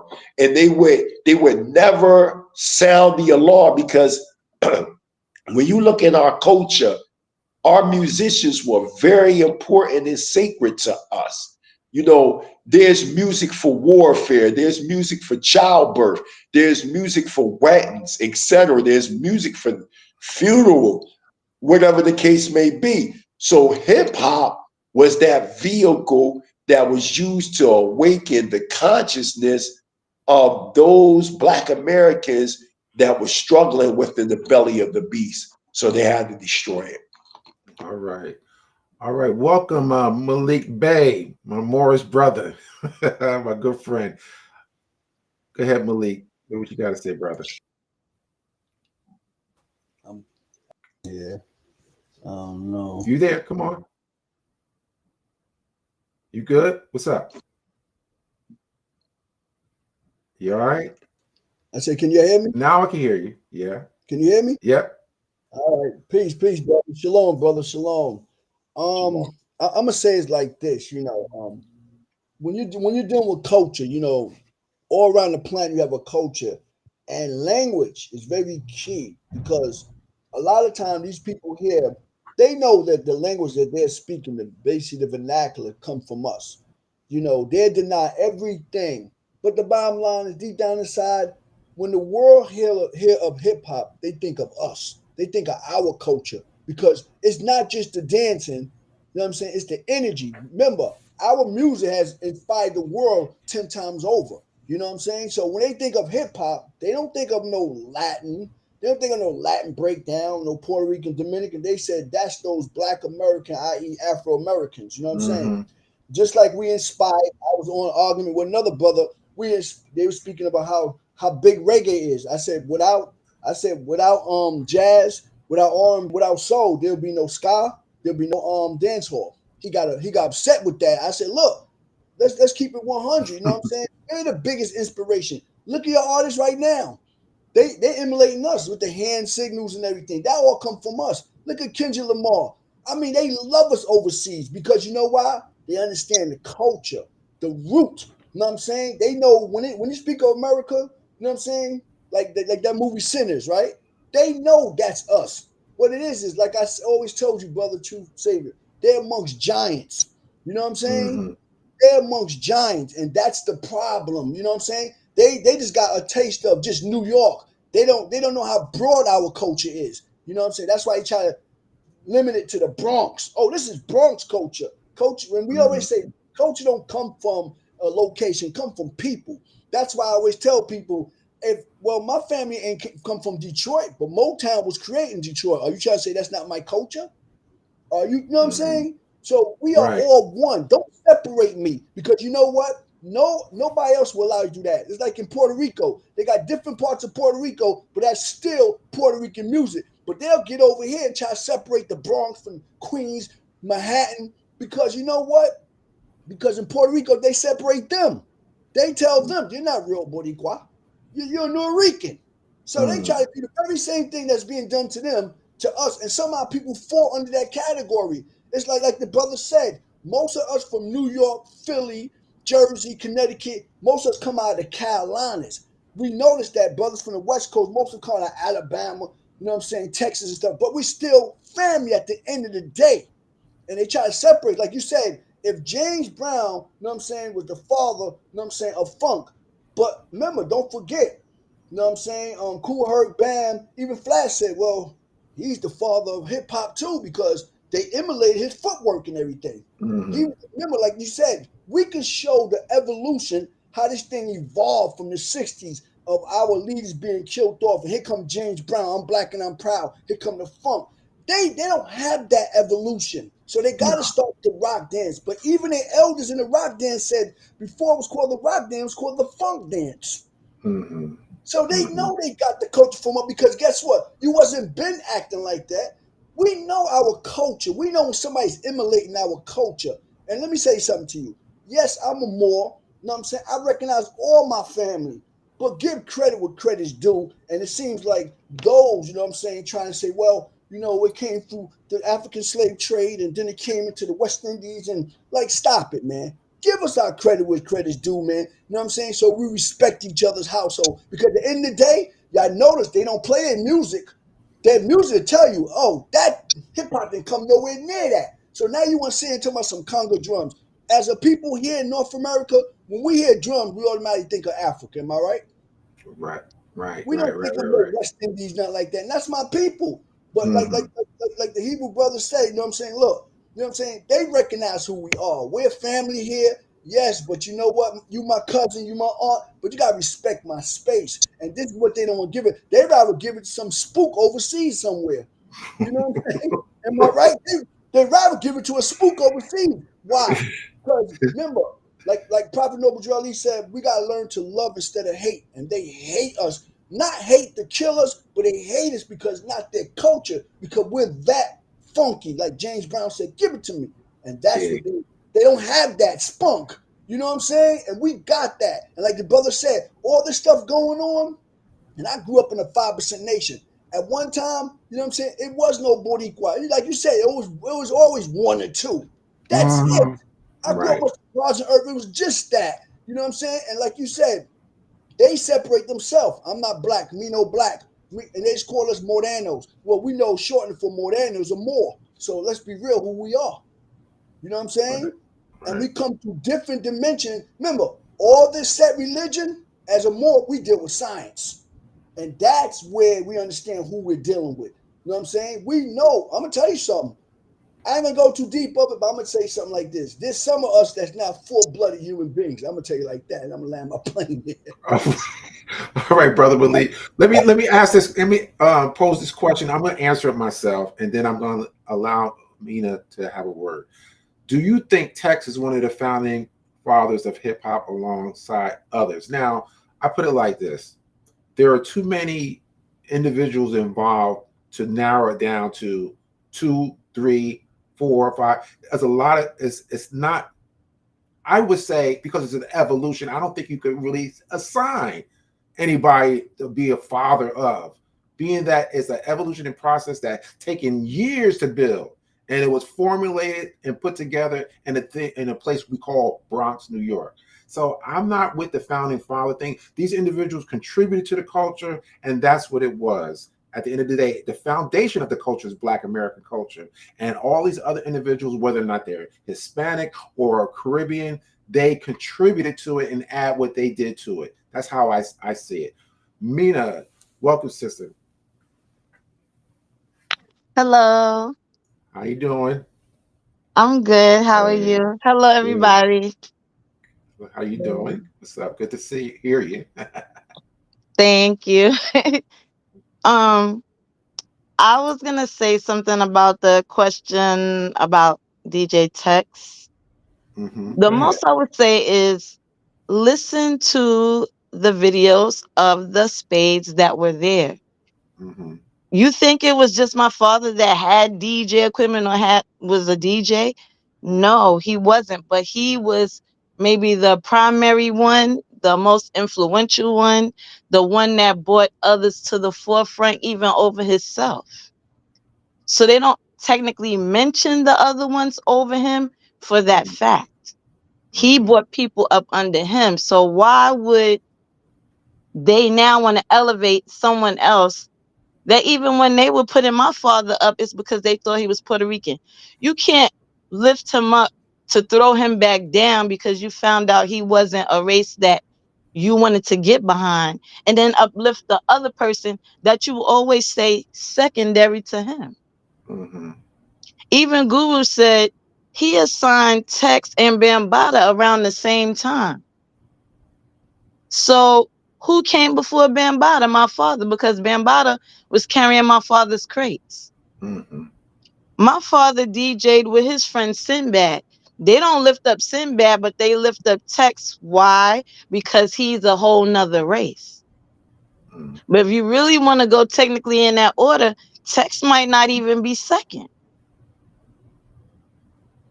Cool D was before Tex Hmm. and my father. But as far as joining the spades, my father was before D. Right. They want to be Because D technical really about come the out of Brooklyn, equipment. right? Say it again.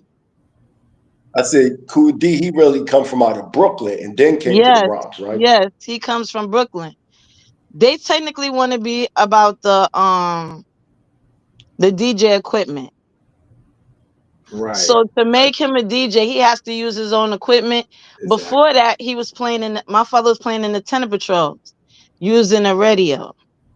I mean, a little record player, whatever. Oh, Mhm. that's not loud enough.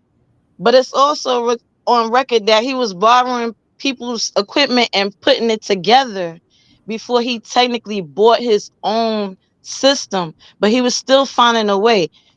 It was in tenor patrol, then it was outside where they was dropping the chords down out of people's window, and Mhm. he was using it that way. But nobody wants to give credit to that. Oh, he only bought his stuff in 74, 70. I was born in 74. My mother said he was playing music before I was born. Mhm. He was in the space. That was a they don't want to admit that they was lying even about him being in the space till they saw him on video inside the Whole Avenue Peace Treaty. He's Right. on video inside of there. Right. But they was lying about that. Mhm. Mhm. That's the only reason why the family came out and said, look, this is getting ridiculous. He's not Puerto Rican. They were lying for a long time. This lady was making so many videos. I know. I forget her name.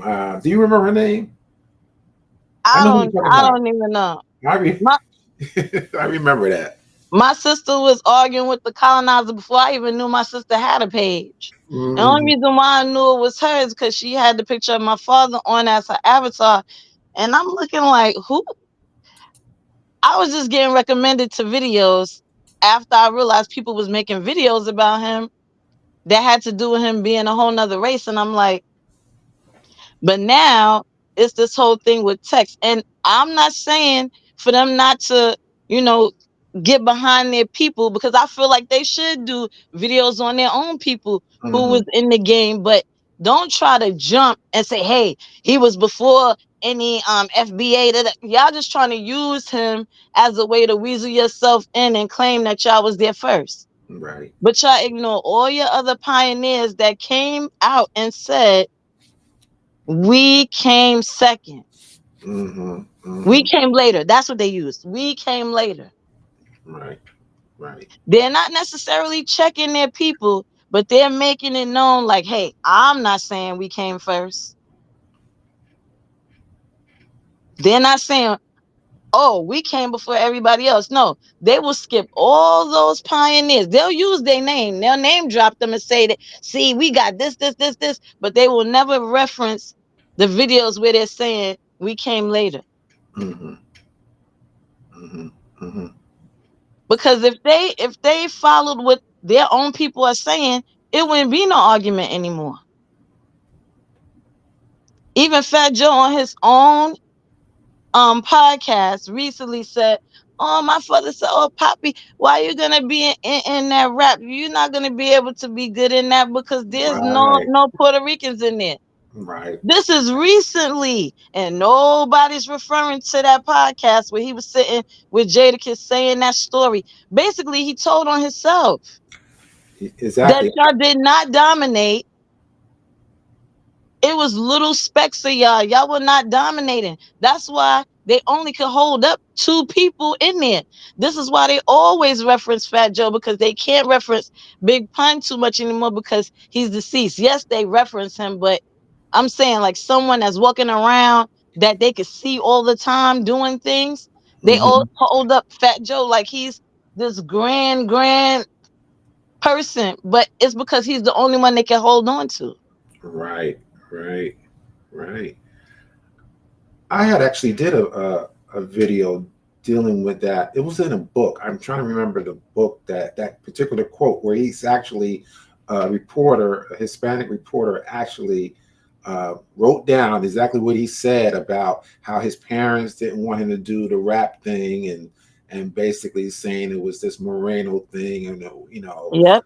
go to school. What are you doing with that stuff? But once he made it big, then his father was so proud of him. But Yeah, he was yeah, proud of him. right, right. And Yeah, I I did a heard video that his about that. brother was rebellious and was always out with black people. And that's why they didn't want Fat Joe to be like the brother. And they Mhm. was telling him, no, don't do that, blah, blah, blah. We all know their elders, a lot of their elders did not hardly speak English. They did not trust black people back then. Mm-hmm. And they always bounce around and never stick to the fact that we're talking about the inception. We're not talking about Right. today. That's We're it. not talking about when everybody was so-called friends and everybody was getting along. We're talking about the beginning. Mm-hmm. Then they want to reference their gangs. Y'all gangs and our gangs did not get along unless they were in a area and you might see a whole Spanish gang with one black person. Or you could say the Black Spades, and in Bronx there may be two Spanish people. DJ Tex and his brother. That's it. Mm-hmm. That's it. Mm-hmm. And later on, they started adding other spades from other places, and they had more Puerto Ricans in it. But they even said some of them sectioned off and had their own version. They were allowed to do it, but they had their own group because most of the time they preferred to be with each other. Mm-hmm. Mm-hmm. Right. They click up constantly. That's just something they do. And you could say maybe because the language barrier, maybe they feel more at ease with somebody that they could talk English and Spanish with instead of having to always try to understand or whatever they be doing. Because all of them didn't always speak just straight English. But if they were assimilated to the utmost degree, they was not speaking Spanish unless they was talking to their grandmother Exactly. Yeah, that's true. in their house. They was not speaking Spanish outside. They'll wait till they go home and they would talk Spanish all up and down their house. That's it. That's why a lot of people was shocked to find out certain people were Spanish Mm-hmm. or Exactly. even Jamaican. Exactly. Yeah. Exactly. Yeah.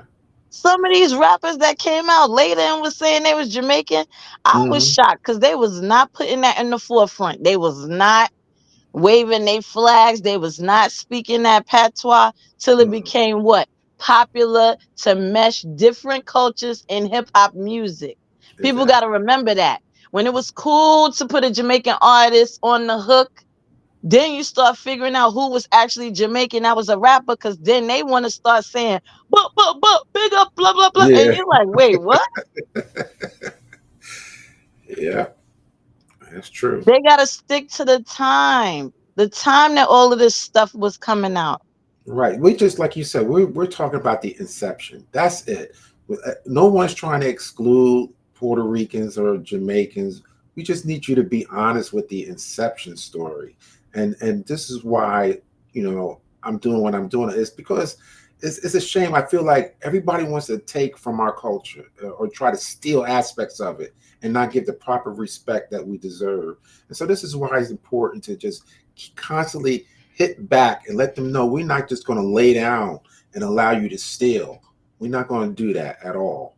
That's You know because what for the most part, we are nice. They try to say that FBA black people are hard on people, I mean? maybe in the beginning, but if you get a stamp of approval from somebody that we all like, Mm-hmm. that's the thing. They seek out the most popular people and try to impress them so they can say, hey, this person is good. Right. And then we'll listen, we'll look, and if we like them, we're like, all right, yeah. And then they get in, they get comfortable, and then they start showing their behind after that. Mm-hmm. Mm-hmm. Mm-hmm. It's the stamp of approval. They even use my father for it. Stamp Mm-hmm. of approval, get their foot in the door, and they move on. My father brought so many people in, and I'm not saying that he hated them once they left, but they used him as a, oh, he's a gangster. He got the equipment. Ain't nobody gonna steal his stuff. Everybody gonna come to his party. And when he say I'm good, they gonna listen. You know what I'm saying? Then it Mm-hmm. gives them their own identity to move around and go in other circles. And maybe somebody's like, hey, if you come over here with me, blah blah blah blah blah. Some people got stolen because they wasn't even from Bronxdale. They'll be like, hey, you not from over there. Why you with him? You from over here. Ain't it easier for you to just do your music over here? And they'll be like, yeah, that's right. Well, you know what? I'm gonna stay on this side because this is where I'm from. Mm-hmm. Simple stuff like that. All right. Sister, I appreciate you. Oh, you got something else to say? Go ahead. Finish Oh, up. the latest confirmation was Grand Wizard Theodore, which I'm sure he said it other times. I don't know why people ignore that he said it in other places on other videos, but he recently was at my father's event Mm-hmm. and he said on camera, like, my father started early, like 71. First of all, Grand Wizard Theodore was my uncle's best friend, pretty much. My father's brother, oldest brother. So Mm-hmm. I'm like, there's a connection there regardless. It's just crazy. I don't understand people, but they're gonna. I don't know why they still gonna try, because the person that Yeah. started this whole mess done already turned around and said something different now. So Yeah, he's feeling the heat. He's feeling the heat. exactly. Now he got to tell the truth, So, but he so, ain't coming right out and saying he lied. Mm-hmm. what's the new stuff he's saying? Basically, that his father was saying he would have been the only Spanish one in there, because if you look at the video, his first video, he had on army camo, a kufi on, I think, in one part of it, and there was a bunch of FBAs behind him. I remember that. I remember that. Yeah, I mean, come on, the proof is right there. They just don't want to look at it. Right. Right. So, Facts. so let me find this one question. I have one. Let me find it real quick. I had it up. Let me see. Hey, H. Rich, if you could post that question for me again, I can't find it. Uh, again, let me have your closing comments, Mighty Hebrew. We're going to close this out. We're on the 2.5 hour mark. Good show. We need to close it out. So you can take your final comment. Oh man, giving all honor and praise to Yahweh, the second part one of Israel. It was an honor to come on True Savior, even though again, forgive me, just getting rid of a cold. But I there was no way I could let this show go. I had to come on. You know what I'm saying? And shout out to Mina, DJ Disco King Mario's daughter. Shout out to the brother that came on, the Moorish brother. You know what I mean? Shout out to you, True Savior, and the listening audience and everybody in the comments, whether they agree or disagree. One thing I will stress, study social anthropology. Mm-hmm. Because when you study that, it'll be crystal clear that hip hop was created by foundational Black Americans, African Americans, Moors, Hebrews, whatever you want to call us. Those by the way of Jamestown, Virginia, 1619, coming off them slave ships, with the combination of indigenous people, Black people, of course, that was already here, right? Amalgamating with each other and forming what we know today as FBA, or Foundational Black Americans or African Americans. This is very easy to understand. It's not a hard, complex thing. We've shown the evidence. You know, the Morris brother hit it on the note, because when you start studying language, then we talking about the franca of language and the job talk and everything that we have expressed. There is no way to deny what I'm saying here, that in fact, hip hop was created by African Americans. And Puerto Ricans are your understudies of the founders of hip hop, Black Americans, and later on other nationalities. And with that, I say thank you. Shalom Aleichem. All right. Let me this question. I found a question. Why do you think that these Latin Spanish guys are lying so hard for our culture? Well, I'm going to answer that question quickly. For me, is that they're jealous and envious. Clearly, and my brother Malik always said it. They walk amongst giants. They recognize greatness. And why wouldn't you want to? steal from great people or claim the things that great people create. That's it in a nutshell. So that's the answer to that particular question. Malik, brother, I thank you for giving me, you always got something good to say. So I always can count on you to come up and give a piece of your mind. So I appreciate you. I always appreciate it. And I'll call you. We'll talk later. Thank you, chat. Thank you for all your support. I appreciate the comments. I was reading the comments. I appreciate the dialogue that was going on. I appreciate you all, and thank you for chiming in on this particular live. And again, Mighty Hebrew, again, I appreciate how you broke this information down. Like I said, I always love to hear other perspectives on the culture because I don't know everything. I'm not from the Bronx, but I'm learning too. I talk to people from the Bronx that feed me information, and I verify it the best way I know how. And this is why none of my information is hardly debunked. Most of my information goes unchallenged because I'm careful. I'm not going to just say anything just for the sake of saying it. Whatever I put out, I'm confident that it'll hold up, under scrutiny. And so, again, here's the thing I always say, and you brought this up, Mighty Hebrew. You don't have to be from the Bronx in order to know what was going on. You do your research and you can find out this information. I always say like this: 99% of the history teachers around the world are not eyewitness to anything that they teach in classrooms. Most of the stuff they may only know about 1% or have eyewitness 1% of what they teach. Everything else, they do research, and the state that they teach in certifies them to be able to teach the subject in schools. So when you say to me or any of us, "Oh, you're not from the Bronx, you can't speak on it," no, it don't work like that. You got people from the Bronx who want to talk about the early days of hip hop during the 70s, and they were born in the 70s or 75, and they're telling me I can't speak on the Bronx. You're too young. If you're born in the 70s, you can't speak on hip hop either. Not the origins of it. You can't speak of it.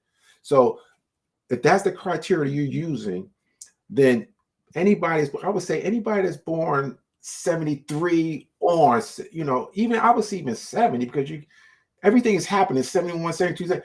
If you're born in that period, you're hearing things secondhand. So you can't tell me that I can't speak on it because you're hearing it secondhand as well. So let's squash that nonsense about you're not from the Bronx. It's BS, So absolutely. Again, thank you so much. We could do this again if you like. If you ever want to, talk about anything else, you're more than welcome. Just hit me up. You got my number, you got my email. Everything is good. So I appreciate it. Thank you. Shalom, shalom to the family. Hallelujah. Shalom. Okay, so the next time, guys, we're going to end this, and I'll see you on the next one. Peace.